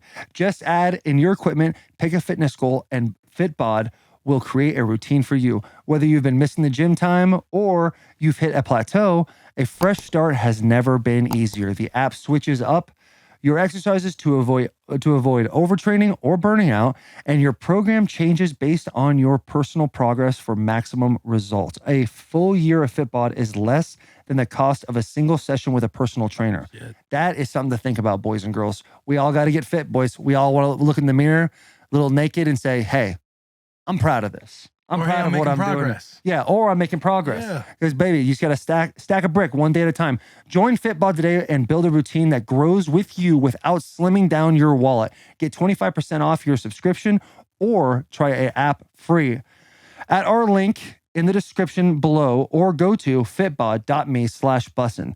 That's the link in the description, or fitbod.me/bussin. And with that, please enjoy this episode. That's Yeah, a he fuck- really I is. thought you were going to talk about the fight that broke out at Jelly's concert. Oh, yeah. Oh yeah. Just during flower shops, the least fight provoking. So it wasn't like we were playing tear the club up. Acoustic Yeah. version of Yeah. Flower And shop. I get verse, chorus. Jelly sings his verse. We're going to chorus, and then it's like I'm getting distracted because I see a circle forming, and people are like, "Hey, hey, hey!" Yeah. and pointing. And in this day and age, you gotta check. I didn't know if Yeah. somebody passed out or Yeah. OD'd or what. Right. And then it's like, oh, it's a fight. This guy's just scrapping on this guy. His homies are getting down in there. He's like, I know Rail don't need to be down in there. He's talking to Rail on the microphone I'm like, like, we were "Rail, just in front of please." us. Rail, please get out of there. Yeah. That's and so I'm just funny. stuck in between the chorus and the bridge. And I'm And just then like, Ernest goes, "There's clearly a fight happening right here," and I was like, "Fucking shit." Mr. Out there. Back to business. It doesn't matter. Back That to actually makes me business. feel better. I feel like you can't be at a Jelly Roll concert with that mix of all the people there. Like I'm so people thankful that the fight do broke not- out during Flower people Shop. that do not hang out ever. They're all hanging out at Jelly Roll. Nobody got hurt. There's no I'm doubt glad a that there's fight going to be a broke fight out. that I'm breaks not out. You know proud of what I'm I'm fixing Band to of say. misfits. Yeah, Band of fucking I'm in there misfits walking out like, hey, is it, Am I safe? yeah, my safe. I'm not proud of what I'm People probably want to beat fixing us say, up. Here he goes. But they said more people got arrested after that concert than any concert in Nashville history. That is worth a clap. That is worth a clap. And I'm not proud of this, but I heard this from the actual the police department because Scoop Nashville was covering it, and they were tagging me in all this wild shit. They said that it almost got that bad that the Jacksonville guy Scoop was, and they were just firing me up. Listen, my favorite one was the girl that was like, she ended up getting arrested just because she was so drunk she didn't even know where she was going. Did y'all see that story where I tried to bail her out, but she had already got out. Oh, really? Yeah, me and my wife tried to get her.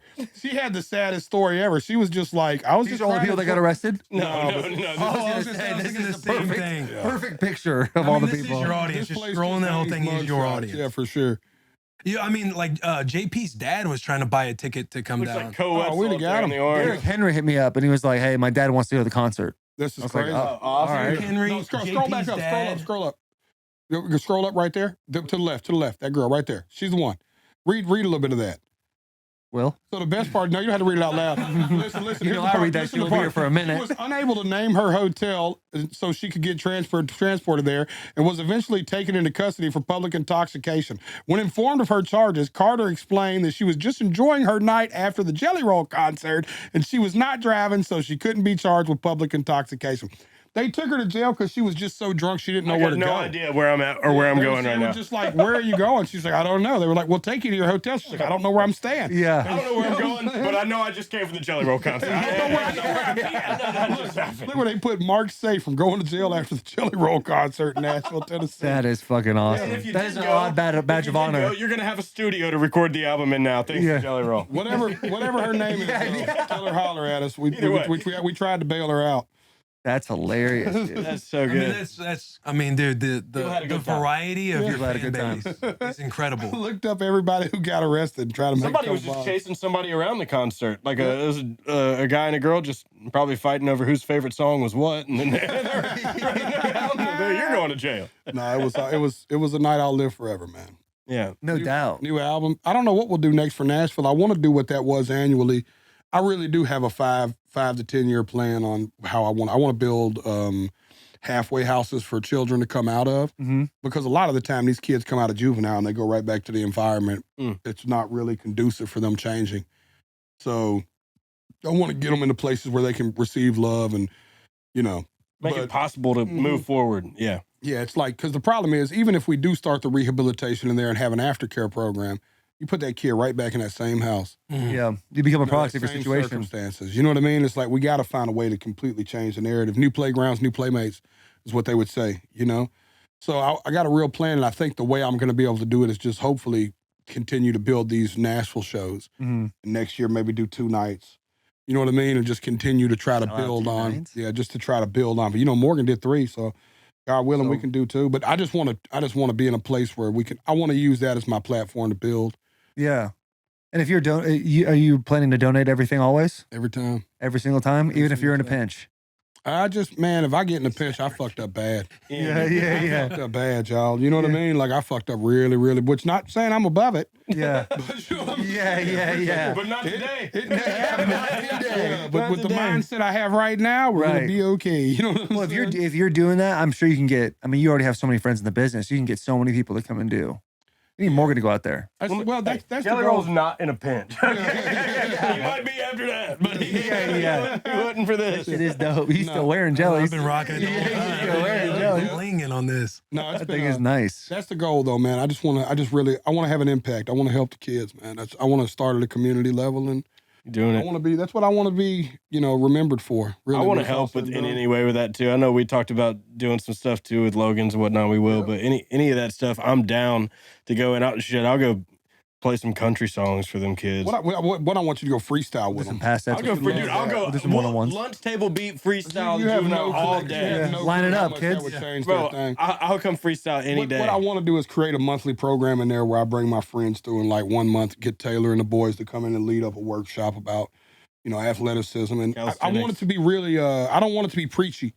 You know what I mean? Like, because when I go in there, what we do now is Robert Sherrill and the Impact Youth Outreach, which is who we partner with through all this process, will take us up to the units. So we'll go up to where the kids are, and instead of talking to 30 of them at a time, we'll go up for 2 hours and spend 30 minutes with 7 to 10 of them at a time. Yeah. But you know what I mean? And really go sit down and get to really sit down at the table.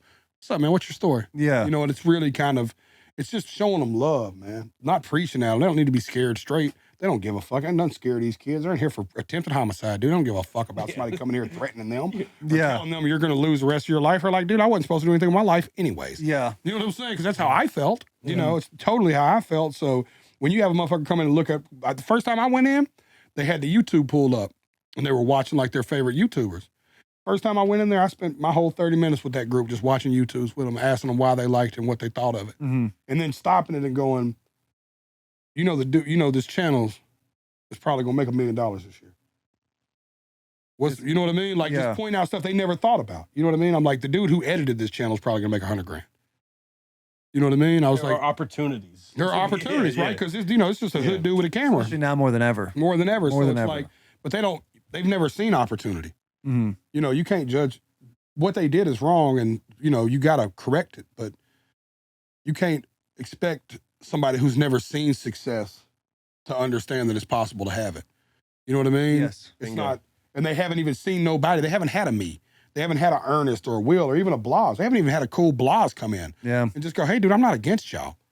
You know what I mean? You should do more. But you get what I'm saying? Like, you come, like, it would mean so much just to have somebody from that community come and just be like, "Hey, man, we're not against you." Yeah. You know what I mean? Like, that's what they need, love, man. And that's all I want. I want to bring a lot of love to it. And I want to go to every facility in the state of Tennessee and build it big, dude. I got a $40, $50 million plan here. I love that, To dude. shoot for the moon. You're a good dude, Jelly Roll. Will and I. From shit. I was a horrible human You'll for do 20 it, but years. I'm definitely. I'll do whatever you need me to do. Yeah. I'm not sure how much I can bring to the table. I can't sing. No, I'm telling y'all, but they don't, because not everybody's going to be Hey, a I was hoping singer. you would say something. Not everybody's going to be a basketball player. Not everybody, somebody's got to be a barber. Yeah. But the dude who cuts my hair makes $250,000 a year Mm-hmm. plus. You know what I mean? Hell of a barber. It's like, a hell of a barber. Well, he Holy owns a shit. barber shop, and he's learned how to vertically integrate the business. Yeah. You know what I mean? But, I was just a regular dude that just picked up a set of shears and treated it like a craft. He loves it. He's like the barber dude that has the barber shit. Shout out to Landon. But I don't know if you know Landon, but he's the sharpest boy. He's the motherfucker. What's funny about that? I don't know Landon, dude. Chill out. The way Ernest went, Yeah. Hey, shout out to Landon. You know Landon? That was so fucking funny, bro. His conversational bag, dude. Hey, Ernest is probably the funniest fucking guy I know. I was looking for a barber joke. No. Hair, cutting. No. I got nothing. Shout out Chris West though. Is that your barber? No free shout. Yeah, I like Chris. You ain't had a haircut in years. What's your real name? Ernest Keith Smith. Dude. He goes, You Bradley D. Ford. Jason Bradley D. Ford. Yes, sir. D Ford. D Ford. That's a cool ass name. D is in dog, E is in Edward, Ford like the truck with a capital F. D I was Ford. just thinking when Ern was like, "You're a good dude, Jelly Roll," and I'm just thinking like, "Man, I don't even know this dude's name for real." Yeah, we're boys. Yeah, and I don't even. Boys of Jelly. Like Jay, he's known Jason. for Jelly. Like Jelly, bro. Let's Jelly I'll Roll. always call you Jelly. Yeah. Everybody will. Like people go out of their way to talk about, "Oh, hey, I listen to Jelly's new stuff," and it's like. That's fucking awesome. Your fan base is crazy, man. It's Crazy. just wild. I'm glad they do y'all the way your fan base does me. It makes me feel better. Oh yeah. It's yes. See, do you mind being called Jason? Like when people call me Keith, if they knew me as Keith back in the day and still call me Keith, it's endearing. But if somebody just met me as Ernest, find out my first name or middle name's Keith, and they start calling me Keith, I'm like, you don't know me like that. Yeah, no. Do you feel that way about Jason? I don't know. I never think. Not many people call me Jason. Right. Or It is it started Jay? becoming a thing. Yeah, it's like Jay or. Yeah. But my mama calls me Jelly. Yeah, right. You know what I mean? Like it's like So my you got the mama name, right? literally. Yeah, for True. sure. It's Yeah. like my mama called. Like I don't. You were Jelly like from the beginning. I am less likely to turn around if you say Jason. Yeah, right. You know what I mean? Like I just assume you're not talking to me almost. Yeah. You know what I'm saying? Even in this room right now. Yeah. So I'd be like, hey Jason, I'd go, oh well Where's fuck, Jay? there's only 8 people in here. I'm the only Jason I know. I know everybody else's name. What's Yeah. up? Yeah. Like, I don't even, you know what I mean? I'm so used to, but Jelly. I guess if we're just having like real talk, I hope that one day I probably move into Jason or Jay. Really? Yeah. Why is that? What, dude, I'm getting old, man. How old You know are what I'm you? saying? I'm 38, man. Will's learning out the basic information of Jelly today. I'm with I'm you. thinking- I am like, too, but I'm glad you're understand when asking. he talks about Jelly being a good, like and it's like the only example I have thinking of you, but you were doing music with Lil White, and I was Yeah. fucking in middle school and high school. Yeah. Yeah. Lil White threw a joint on And stage the while I fact, was like, up there. And you I don't know who that is. you are a good dude, and I think in my brain you're a good dude now. Yeah. Because you went to don't prison, know that. you were a juvie kid. I've like, never listened to rap. You were a type of dude, like you I think wasn't a you're good like, dude your for a long parents time. Don't want like, hey, don't be hanging around. Yeah. Jelly no. Roll. And they were right. You've truly made such a turn that it's like it's incredible. Yeah. Yeah, no. And you should be insanely proud. Should be No, proud. thank you. You really For the should. first time in my life, I really am. Yeah, good. Like I've never been more proud. Like I've always had an asterisk by everything, and it's like this is the first year I was like, no, I'm like really like proud of who I've become. Like of the man. Like dude, I was a bad dude, man. I was a really less than admirable human for a long time. Like I did nothing to help my community. I did everything I could to kill it. I did everything I could to bring drama to stuff. I was always in the middle of shit. I was angry. I was mad at the world. I felt like I had a point to prove. Dude, I've been in more fist fights than I'm care to share. Not proud of it. Just like I was the fat dude that just immediately fought people. Yeah. Hey, he's fat. We just fighting right, then I'm hitting you. Like, Right. we're just like I've fought so much in my life. Someone said something about your mom. First, immediately, it wasn't even now. It's like, oh fuck, we'll talk about each other's mom, whatever. Like you know. Yeah. But I just wasn't a good person neither. I just had a bad spirit about me, and I just Was there like a needed to defining change moment that changed that for you? Bailey, Yeah. my daughter being born. Remember, because you were in prison, right? I was in jail. Remember the first Yeah, time he was yeah, on, he was Mhm. talking about that. Yeah. First time I ever It told was my over story by was where on the this bus podcast. used to be. True story. The first time I ever told my story on a public platform was on this podcast. Ernest put us in a text together. Yeah. Well, you had came. I and remember met hearing us about you with- before that, like right when our podcast first started. Mm-hmm. Buddy from Titan Motoring was like, "Bro, you got to hear this guy, Jelly. He's in Nashville. He like loves the boys." Titan Yeah. Motoring. Ooh, I gotta go I there know, Wednesday. hey, and you're right too. People would talk about that. And You're the not first there time I anymore. actually ever saw you in person was at Caleb Plant's fight in Bridgestone. Yep. And I was thinking like, oh, that's the dude. Like, Yep. that's a scary looking dude. Yeah. Yeah. Yeah. Like just having Yeah. no clue about Jelly at all. Right.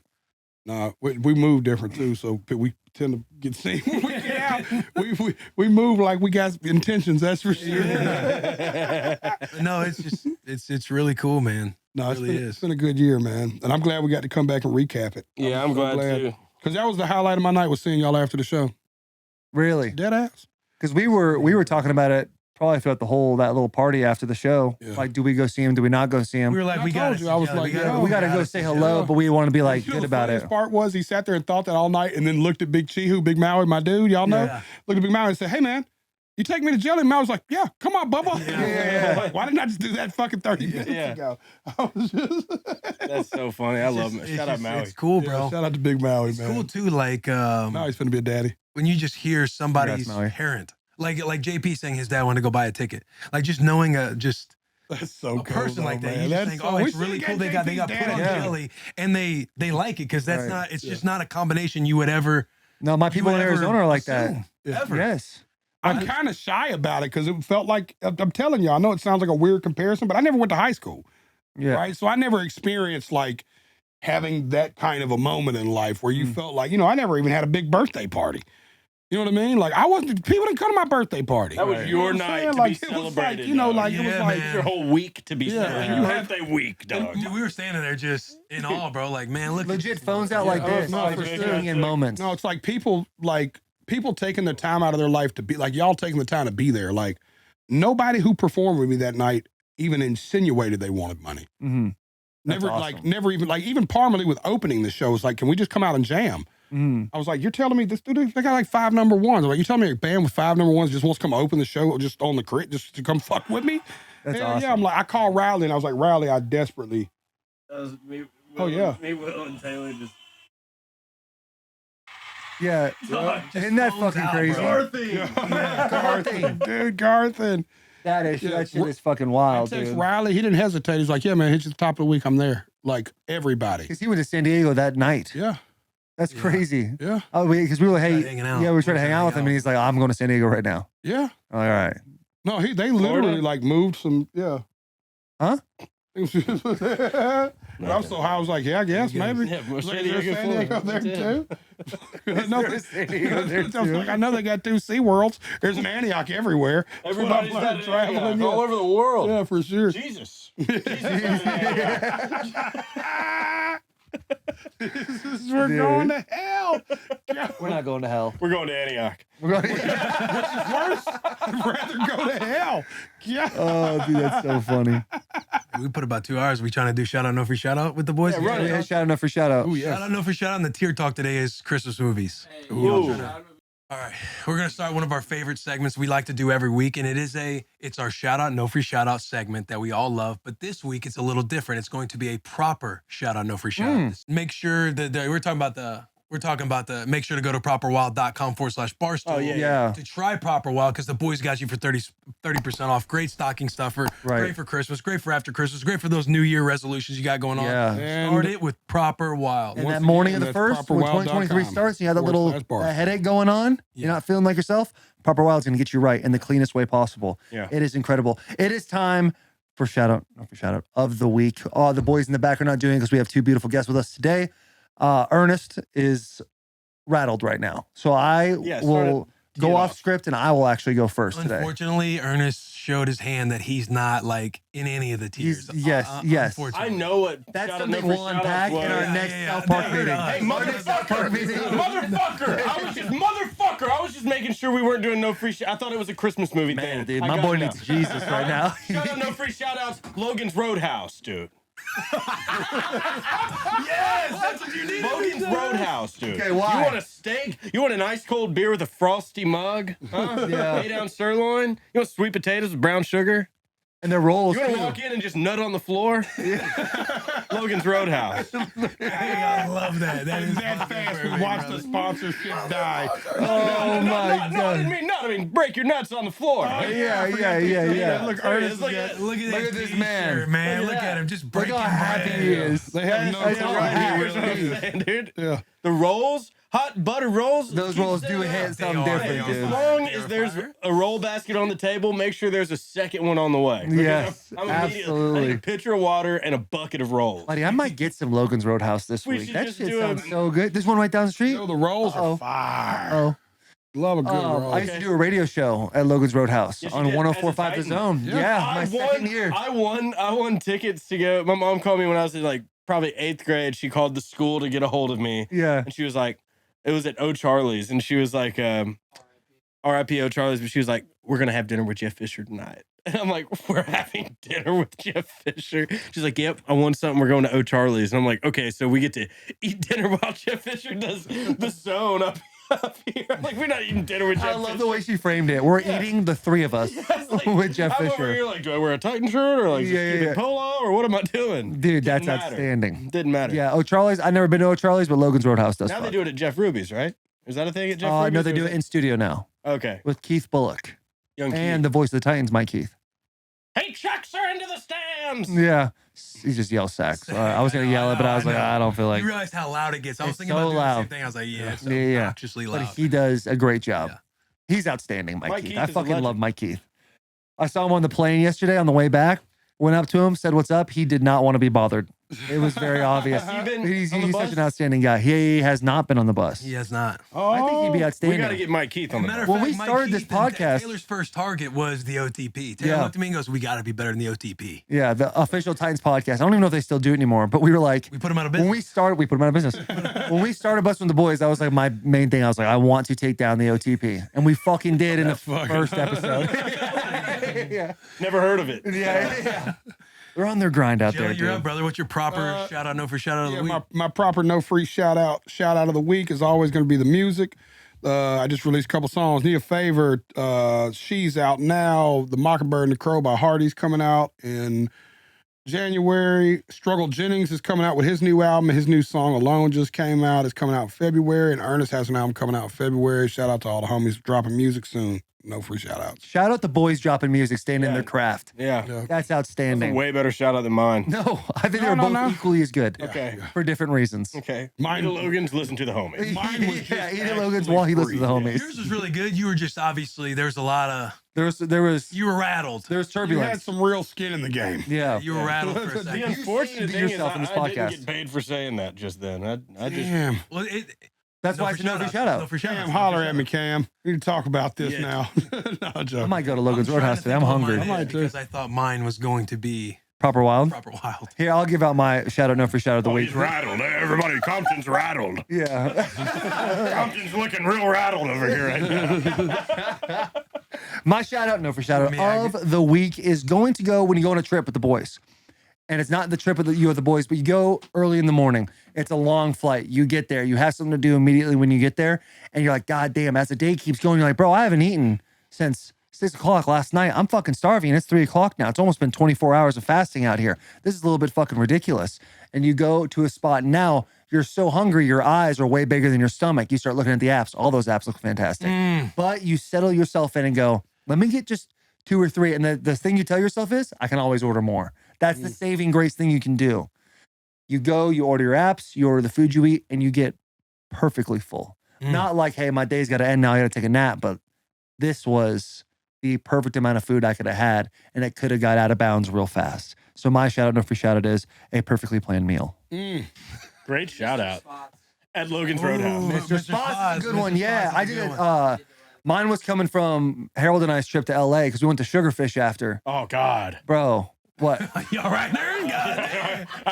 I would love some sugarfish. That sounds so good. Oh God. Bro, we went to Sugarfish and the waitress was low-key a bitch, but I let it slide. I was hungry, low-key getting hangry. We sit down, we ordered a whole bunch of shit, and they come out in small little portions. And then we doubled it up again. We said, hey, can we just get that same shit again? It was so fucking good. And Sounds it was great. perfect He at said, the and end. like your mouth's watering. No. Feels like I gotta stop. I'm fucking starving right now.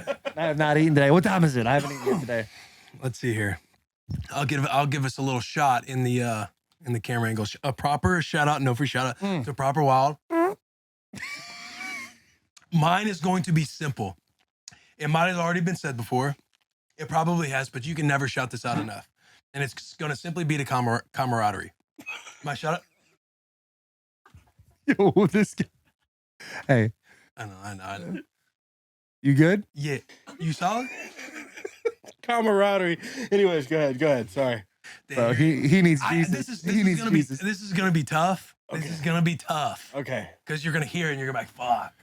But it's I know I fucked up. no. So my mom passed away a year ago, and camaraderie with you guys has been a very much like I'm not even gonna say like it's like a needed thing, and I've really enjoyed like being around all the support with you guys and everything else. But it's gonna go to camaraderie because obviously it's hard to always define like everybody's pain and grieving process, and everybody goes through their own shit, right? And it's hard to like tell anybody how they feel, but my shout out is going to be the camaraderie because I've really enjoyed the podcast with you guys. Right. And you know your boy, like we're all grabbing it right now. We're grabbing Yeah, it. we're holding I'm back a telling little you, bit. I'm getting a hold of it. But I truly like this is I've loved this. I've loved this. I appreciate it. Like I know you're always there for your boy. I know you guys are there for your boy, and it's always felt. And we all know the boy's doing his fighting right now, holding back tears because you can get caught up in the moment.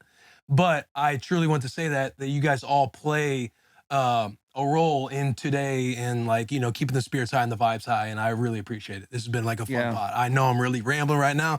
I'm so sorry. I'm such an asshole, bro. No. I swear you're fine, brother. No, he's a horrible fucking human. Yeah, that's okay. He'll learn like you did, right? He'll get to that point. He's gonna hear this and he's gonna I've dug myself such a hole laughing at that, and I'm sorry.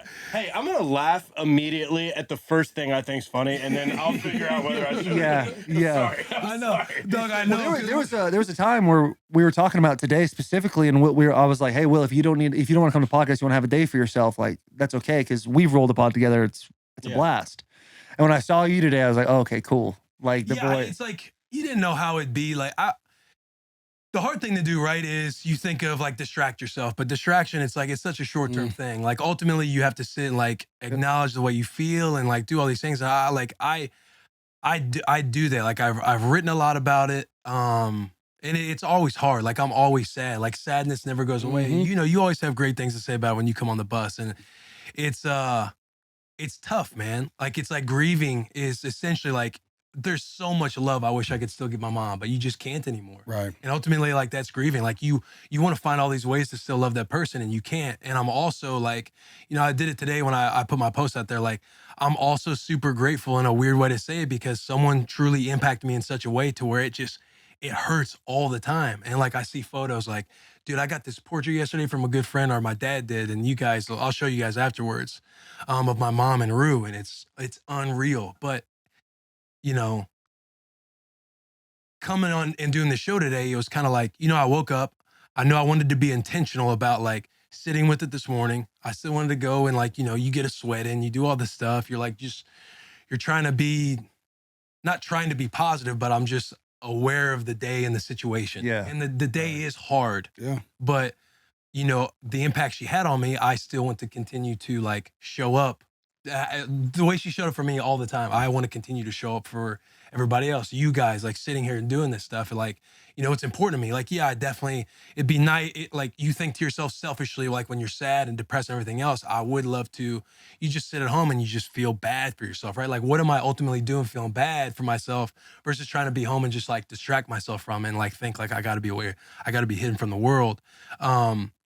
But I'm more so, yeah, I just wanted to like, it'd be nice to be around the boys. Like I'm trying to, you know, I sit there and I hug Charles, and she's checking in all day long. Like, how you been? How you doing? And you know, you tear up and you see the photos, you do your thing. But now I'm getting to the point where I'm rambling. But yeah, man, like it's tough. It's very hard. And I fucking love you guys. I know you guys all know what you guys mean to me for real. I know, you know, like, yeah, I appreciate it all, but camaraderie, boys. Camaraderie, boys.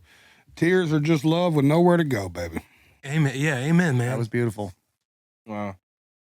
Yeah, dude. Thanks for having us again. I mean, this is the only podcast I've done all year, and it's right. It's this one. It's the end of the year. Last time I did a podcast with my own on December 6th last year. So, like, to get back in with y'all and Jelly, good way to end the year. Dude, amen. And on that, too, like, holidays are coming up. Holidays means different stuff for everybody. Yeah, they're tough. Them close people in your life, man, and we talked about on Thanksgiving, like, if you have parents, if you have a parent, whoever's taking care of you, like, I personally, knowing what I feel, like, if I could just text my mom again or say something to my mom, you know how important that stuff is. And make sure to do that. Like, if you're listening to this right now, pull out your fucking phone and text your mom and dad or call them. Like, just do that, man. Like, life, it's like the Addams Project. It's later than you think, was the big quote in that movie. Like, life is fucking short. Life is short, bro. And we have no clue how short it is. And, yeah, man.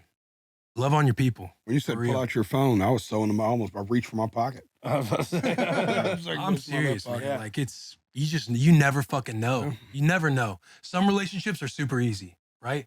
And you can love on your people easy. Some relationships are hard. It's hard, like, whether it's your ego, whether it's stuff that somebody else done to you and you can't get over the hump, but you just don't know when the time is up for any of us, ever.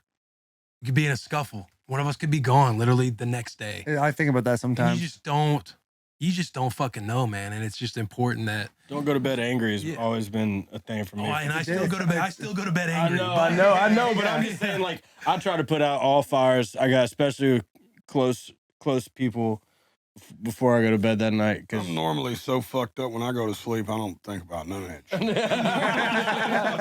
When I go to sleep, fall asleep. yeah, I don't fall asleep. I pass. I hadn't fell asleep in 20 years. Been sucking edibles and melatonin at my best day. Hey, you take too much of that melatonin though. Dude. You were in a different world in those Gnarly dreams. Bro. Dude. I dreamed of my dog last night talking to me. Yeah. Weird, A dude. bull fell off a trailer and I had to avoid it on the freeway last night. I saw it scoot across, like, you know, when a deer runs out in the road? Okay. Yeah, it was like a trailer. No, real life. Knife. That's A what I'm bull trying to came figure out out. of the back and was like facing me and sliding across it like a deer would. Yeah. And I just remember not even touching the brake and just going, seeing it in the rear view, and it got hit by another car. But I don't know what The bull got if hit? anybody knows what that means. Yeah, there's something. Probably means somebody's There's trying something to going fuck on you. with that. You know who hit it? Hey, Dane Tom Cook. Brady 7 times Super Bowl champion. He's been back to Giselle. Giselle, it's me. Oh, dude. Are I we think- here talking Christmas movies? Yeah. Oh, Let's yeah, talk yeah, through- yeah, What get the time is tear it? Because talk. you We're got trying to wrap something to that do at thing 1:30, correct? I don't remember. I hope not. Yeah, because you had something No, I at think I'm 1:30. all right. Jelly Roll got a missed call though. No, trust me, it's happening. It's 2:17. No, I think we're good.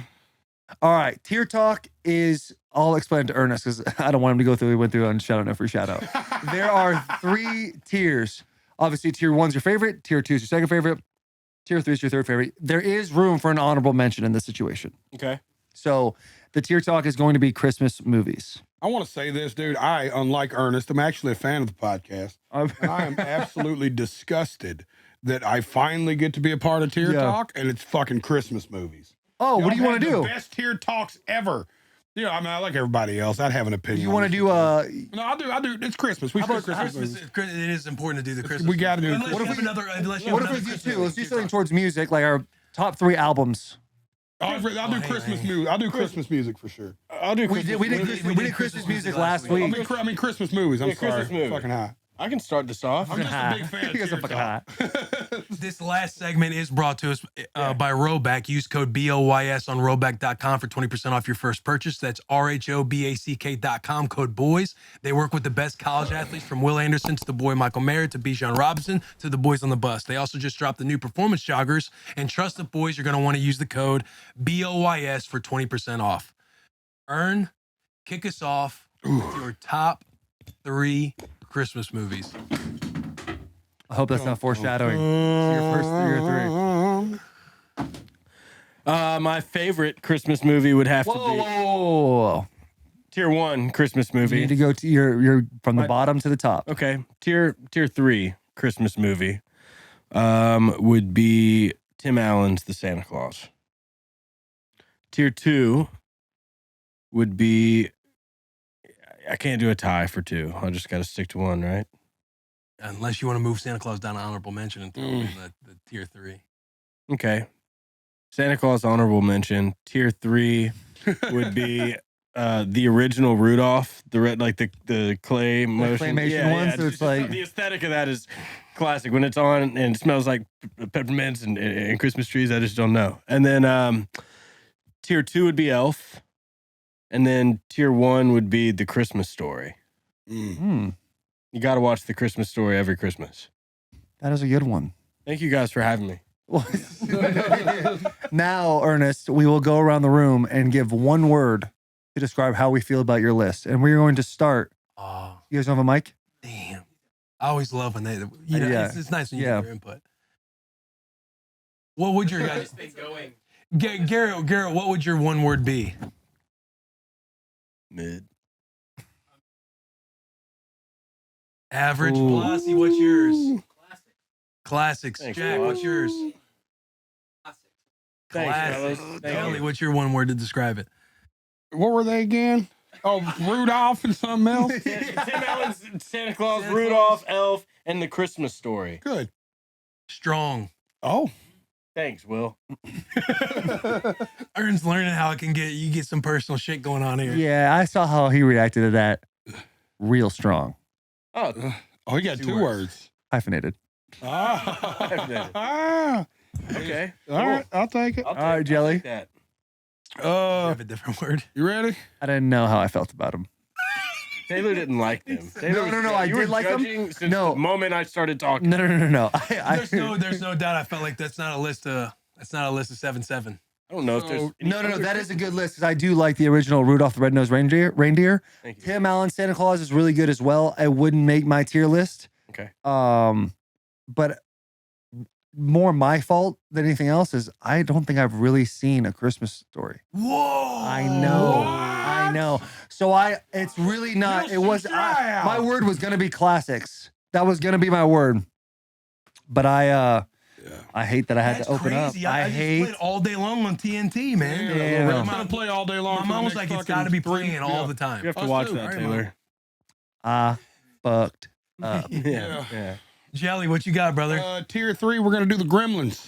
Underrated Christmas movie. Wow. It deserves more respect. Okay. Jelly roll Tier movie. 2, Bad Santa. Period. Fuck Yes. them kids. Yeah. Best Christmas movie ever. Tier 1. This is your best Christmas movie ever. Tier 1, only for the same reason as you, is A Christmas Story. And I know it's my most cliche one, but for whatever reason, it is the movie that we play all day on Christmas every year. It's the movie that just plays. So you watch it, but you never sit down and watch it. You just watch it. You know what I mean? You just see it come on and off. Yeah, for sure. Honorable mentions was The Christmas Chronicles on Netflix. That's a good fucking movie. I cried. So I judged, right? I judged stuff based on So, telling yeah, you. I reacted. That's a good I don't know. movie. It is a good movie. Because Netflix movies, it's like, all right, what are we gonna get Yeah. here? But that's one where you're like, oh fuck. No, like, it was really that's kind of a good. And banger. I kind of like, teared. Me and my daughter cried. It was a moment for us. So it's in my honorable mention. But good luck having a list that cool, boys. Yeah, that's a good. You would just give one word. Eclectic. Gary. Yeah, Gary, what you got? Good. Unapologetic. Unapologetic. So you can hear it on the mic. Take it easy, bro. What you got, Will? I also got headphones. I don't know. I don't know yet. I didn't think about it, I guess. All right. Mine would be mine is gonna be I'm hungry. I'm a hungry boy. Logan's Roadhouse being Jelly. handled. My word is perfectly jelly. good The word is meal. jelly. Because it's perfectly on brand. Yeah. That is very true. I'm gonna say my personal opinion. Okay, Okay. Gremlins really like. I'm like okay. Bro, what? It's one of the best movies ever. The third. Yeah. That was third on Not your just this list. list. Yeah. This category. If you put in all the categories, it's not making your top Could have 10. even been fourth. Whatever. Yeah. Yeah, I got a top 5 movies. That's not it. You're right. Me or you? You. All right. My I'm realizing how much I need to watch more Christmas movies. I'm really hurt by this Christmas Your story. 3 options are just the 3 you know. Yeah.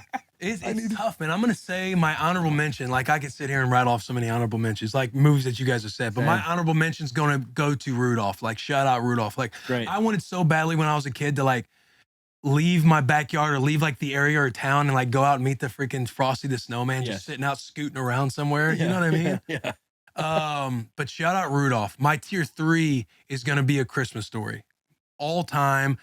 The Christmas Story is like when you have like there's a couple Christmases that we had out in Washington to where we didn't have like I was in an apartment, we just didn't have dinner made or nothing. We went out and ate at a Chinese restaurant to where you're like, oh, this is fine. This is classic. Because that's what they do on the Christmas Story. Yeah. But Christmas Story, without a doubt, and check out on HBO, A Christmas Story's Christmas. There's a sequel now. He's grown up. Oh, okay. Wow. And it's solid. They do a lot of like nostalgia, Okay. flashbacks, stuff like that. It's cool. Check it Good. out. My tier 2 is gonna be a little romantic. The Holiday. I love The Holiday. As a matter of fact, watch it the other night. My wife and I, we watch it every year together. But The Holiday is all time. Cameron Diaz. I think Jack Black's in that movie, isn't Jack he? Black's in that movie. Yeah. Yes, man. Yeah. It's a good movie. It is a That's good number movie. 1? That's my tier 2. Okay. My tier 1, Elf. Bro, Elf is great. fucking incredible, bro. I feel like there's an argument. Well, not an argument, I guess, because we all got to be in sync with that. But like, that's like a god tier movie It in the is Christmas probably. world. It is. But It Elf put with Will Ferrell on the map. I mean, in the hold mainstream on. thing. No, but dude, I mean, even he'll talk about Elf was like the movie that he was in a bunch of movies before that, but Elf was like worldwide. Everybody's seen it. Household name, Will Ferrell. Yeah, young, old, yeah, Yeah. yeah. I'm with that. But Elf, tier 1. That's my tier talk. That concludes my tier talk. You watch behind this. There's that Netflix documentary that does all the how it's made. You seen the how it's made stuff? Just watch the one on Elf. It's great. Okay. If you like Elf so much. Yeah. Garrett? Elf, The Holiday, Christmas Story, and then the honorable mention was Rudolph. Which probably won't make the graphic because you, for whatever reason. Yeah, he didn't do it last week. I didn't say nothing. Yeah, I didn't either. Yeah. 'Cause I feel like, he's just got a thing. He resents. Yeah, he got so mad at the honorable mention Yeah, being he's brought just up, like, but he I said he'd guess do we the never honorable do it. mention. But then after last week, I learned to myself, yeah, we don't do it because anytime it's asked about, you just choose not to do it. Hey, football. And that's how we unpack our issues. Yeah, that's on Bussin' with the Boys. So, Gary, what's your word? Fuck you. Yeah. Good.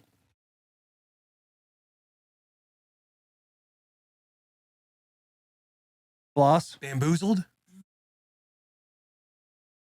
Also genuine. Shocking. Thank you, Jack. Oh, all right. Like a good, all right. That's not the way you said it. You could have said it that way. All right. Thought it was good. Thank you. That was good. Great job today, Festive. guys. Festive. All right. My honorable mention is going, no one's going to see it on the graphic, but my honorable mention is going to be to a very new movie, actually. And I'm not a big, what's it when they sing in the movies? Oh! Musicals. Yeah. I'm not big into I'm not a big musical guy, but I saw Spirited earlier this month, dude. And I feel like Will Ferrell, big Ryan Reynolds fan. I'm a huge Ryan Reynolds fan. I think they have great chemistry in the movie. It's an old, it's a new spin on an old storyline. It is an incredible film, but that is going to make my honorable mention because it's so new and I really needed to set in, but I feel like it had to be mentioned in tier talk. My tier 3. What's the name of it? Spirited. Okay, Spirited. All right, cool. Yeah, you should check that out. It's actually really good. My tier 3 goes back to my childhood. It's a movie. It's in black and white. And for whatever reason, my dad would always put this fucking movie on. It's a Wonderful Life, dude. My brother watches it every year too. I think that movie, it's great, dude. It's black and white. It's phenomenal. It's a phenomenal movie. Yeah. My tier 2 is going to be, I'm a huge comedy guy. I love comedies. And I especially love National Lampoon. I think that humor. How do we blow that? National Lampoon's Christmas Vacation is my tier 2. Shit. And then tier 3, which I agree with what you said. Oh, sorry, tier 1 is I agree with what you said is Elf. I think it's incredible. Kids of all ages, anyone old, young, in the middle, you can watch that movie. It's going to give you that warm and fuzzy feeling that Christmas should give you. It is God tier in my opinion. I don't want to be the elf hater today, but I will say. Go ahead, King. that your list was so close to being perfect. It was so close to being perfect. What would you have made it? What would have made it perfect? I wouldn't have felt. It What just was your tier felt one? real. It felt real. Will Ferrell. It was a little too much Will Ferrell happening. He likes Will if he Ferrell. was in the There are people honorable that don't mention- like Will Ferrell. There I are like Will people. Ferrell. He's But clearly I don't not. like him twice on a 4-thing list. And you had the fire, son. You fucked us all up with A Wonderful Life. And then you broke out National Lampoon, and I was crying because I was like, why didn't I think of that? That's the best one. I really do think that's in the top 3 Christmas movies ever. And just Yeah, didn't it's even think of incredible, it right? then. And then you were like, I'm just going to shit the same brick that everybody else shit at number 1 right I could quick. probably think of I'm just going to something hike my leg real fast and just go elf. I thought that's good. Listen, that was my truth. All right. Yeah, I respect what you said. Your truth. Yeah, This is mine. This is mine. Is Elf your very favorite Christmas movie? Probably. And it's like, It's the one you're most familiar with. it's the one I'm most familiar with, and it's probably the one I've watched the most Right. in like the Christmas holiday season. So I feel like for that reason, it has to be number 1. Radio happened around Christmas time. Is that a Christmas movie? Die Hard is the argument that people always give Die Hard for is a Christmas movie. It is? You're one of those, It was, huh? no. I'm not a Not a Die Hard guy. Die Hard guy neither. For what it's worth.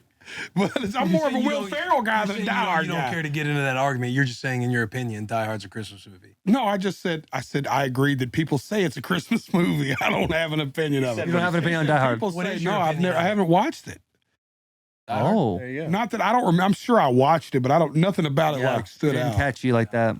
I'm trying to think. Also, I thought Four Christmases could have been in there. That's a good one. That was Yeah. a There's real lot of good one. Christmas There was a lot of movies. good ones. Joe. I really like. No one said Home Alone. Buddy, I Ben thought that Jones, was that's his too number one obvious. movie. He puts it on repeat the whole. Ernest Saves The Christmas. Grinch is there too. Jim Carrey's Grinch is good, but I don't know. Grinch never. You're a mean one, I will tell you this. Mr. Grinch.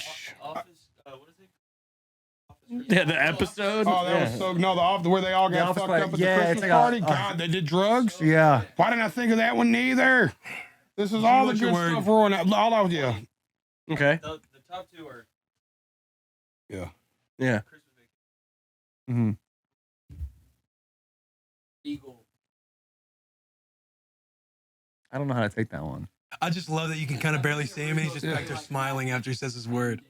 His hat's fire. Oh, really? So that's like That was you gave me some flowers there. very high. That was a tip What of do the you cap. think? That was a tip of the cap. Mike. Regal is dignified and That is a tip of the cap. A lot of words. Strong. Incredible. Wow. Wonderful. Critics are saying. That felt good, dude. Oh, that felt really When fucking you good. said Wonderful Life, I was ready. No. You, to off did myself, say it. You bro. were starting to say it. Oh, You I never knew right seen then. I was it? like, wonderful life. Buddy, no, it's brother. good. You want the moon? Yeah, I'll get you the dude. moon. How about I lasso it and I pull it down for you? And it's Yeah. just his, Oh. his swag saying it too. Bro, His little his accent, acting back then, there was no like effects or like you had to like You had legit to sell act. it. You had to You sell had to it. sell it. Bad You almost camera had to angles and overact a everything. little bit. And then Yeah. the perspective he gets when he comes back to when Yes. he comes back to life, basically, bro. Garrett, you've got to watch it. It is incredible. National Would you change your Lampoon. list? Absolutely. What would absolutely. you give me right now? Quickly, like, do you know? I don't need the whole. I would do this because it's just say you're 1, 2, 3. I don't know the fucking. What's throwing me for a loop are a few. I don't think Lampoon. I don't think that wouldn't make it. But tough here. what's That's tough to hear that. Wonderful Life, The Grinch. They're all fucking throwing me off. I'm I like, love oh, the God Grinch, damn. but God, Christmas not Story. I love the Christmas Story. Like that's probably the one I watch the most. Miracle on 51st Street. I've said it. I'll say it again. What happened to your mic there, bub? I'm not sure. he's Ernest walked right in, jerked his microphone off. There it is. What is it? National Lampoon's Christmas. Yes. National Lampoon's Christmas Vacation. No, it's a great movie. I just don't think it makes my top 3. Like Christmas It was movies, so fucking. you can sit and argue about top 5, top Chevy 8. Chase, I feel dude. like Oh, Is incredible. so good, dude. He is so good. So That many dry quotable humor. moments. Oh yeah, when Yes. he lights the fucking house up. Yes. Dude, The everything. tree with the neighbors. Oh, The turkey. I might go back and watch that tonight. Joe Out of Roll's everything late. we Joe know- Roll's late to the radio. I'm just Hey, letting y'all Ernest, know. in Santa Claus, like the Santa Claus movies. I love the Fire. Santa Claus movie. I've been Tim Allen It's at not as every good as phase Bad of his Santa. I resume. can't believe I'm the Bad only Santa's really Bad good. Santa's a hitter. Bad That's Santa's one I really wouldn't have good. thought of if you Yeah. weren't here. Hey, when he's playing the board game with the kid, Yeah, fucking knocks it out. dude. Hey, Good movies in general, dude. Where's my car? to December 23rd. 23rd. It's not my. It's our. Does Cheech and Chong have a Christmas movie? I feel you. I do feel you. How do you think that? How do you think that would integrate? I think it'd integrate well. I think it would do Very well too. I think Yeah. they're on the outside though when it comes to The game? Secret Santa. Oh yeah. I agree with that 100%. Maybe they just. I don't know. Yeah. You seen what Jelly gave Ernest? He gives out good ass gifts. I know, but it's capped. What gift That was the biggest thing I needed. We'll add a 0 to his. Don't forget to give Jelly that. Y'all in town this week? Yeah. Bet. Plan on a text from your boy. All right. Keep your Friday open. That's fucking You God. guys ever played a game called Werewolf? I've heard about it. I've heard about it. Oh, that's right. At Tyler's house. Yes. Yeah. Brother. Werewolf, we gotta get Bro, Love the Rocky outfit, by the way. Bro, Werewolf is so fucking awesome. have you played Werewolf? Mm-mm. Oh, you'll Oh, love yeah. it. You'll love it. All right. It's a whole game about talking, figure Subscribe, stuff rate out. 5 stars. Appreciate you for tuning in. Merry Christmas. Next week, we're going to do a best of. So all of our best of moments throughout the Ho, year. ho. Jelly Roll Ernest. Appreciate y'all boys, man. Love Subscribe y'all. to the Ernest The is boys. leaving. Ernest is leaving the podcast this week. Bussin' with the boys.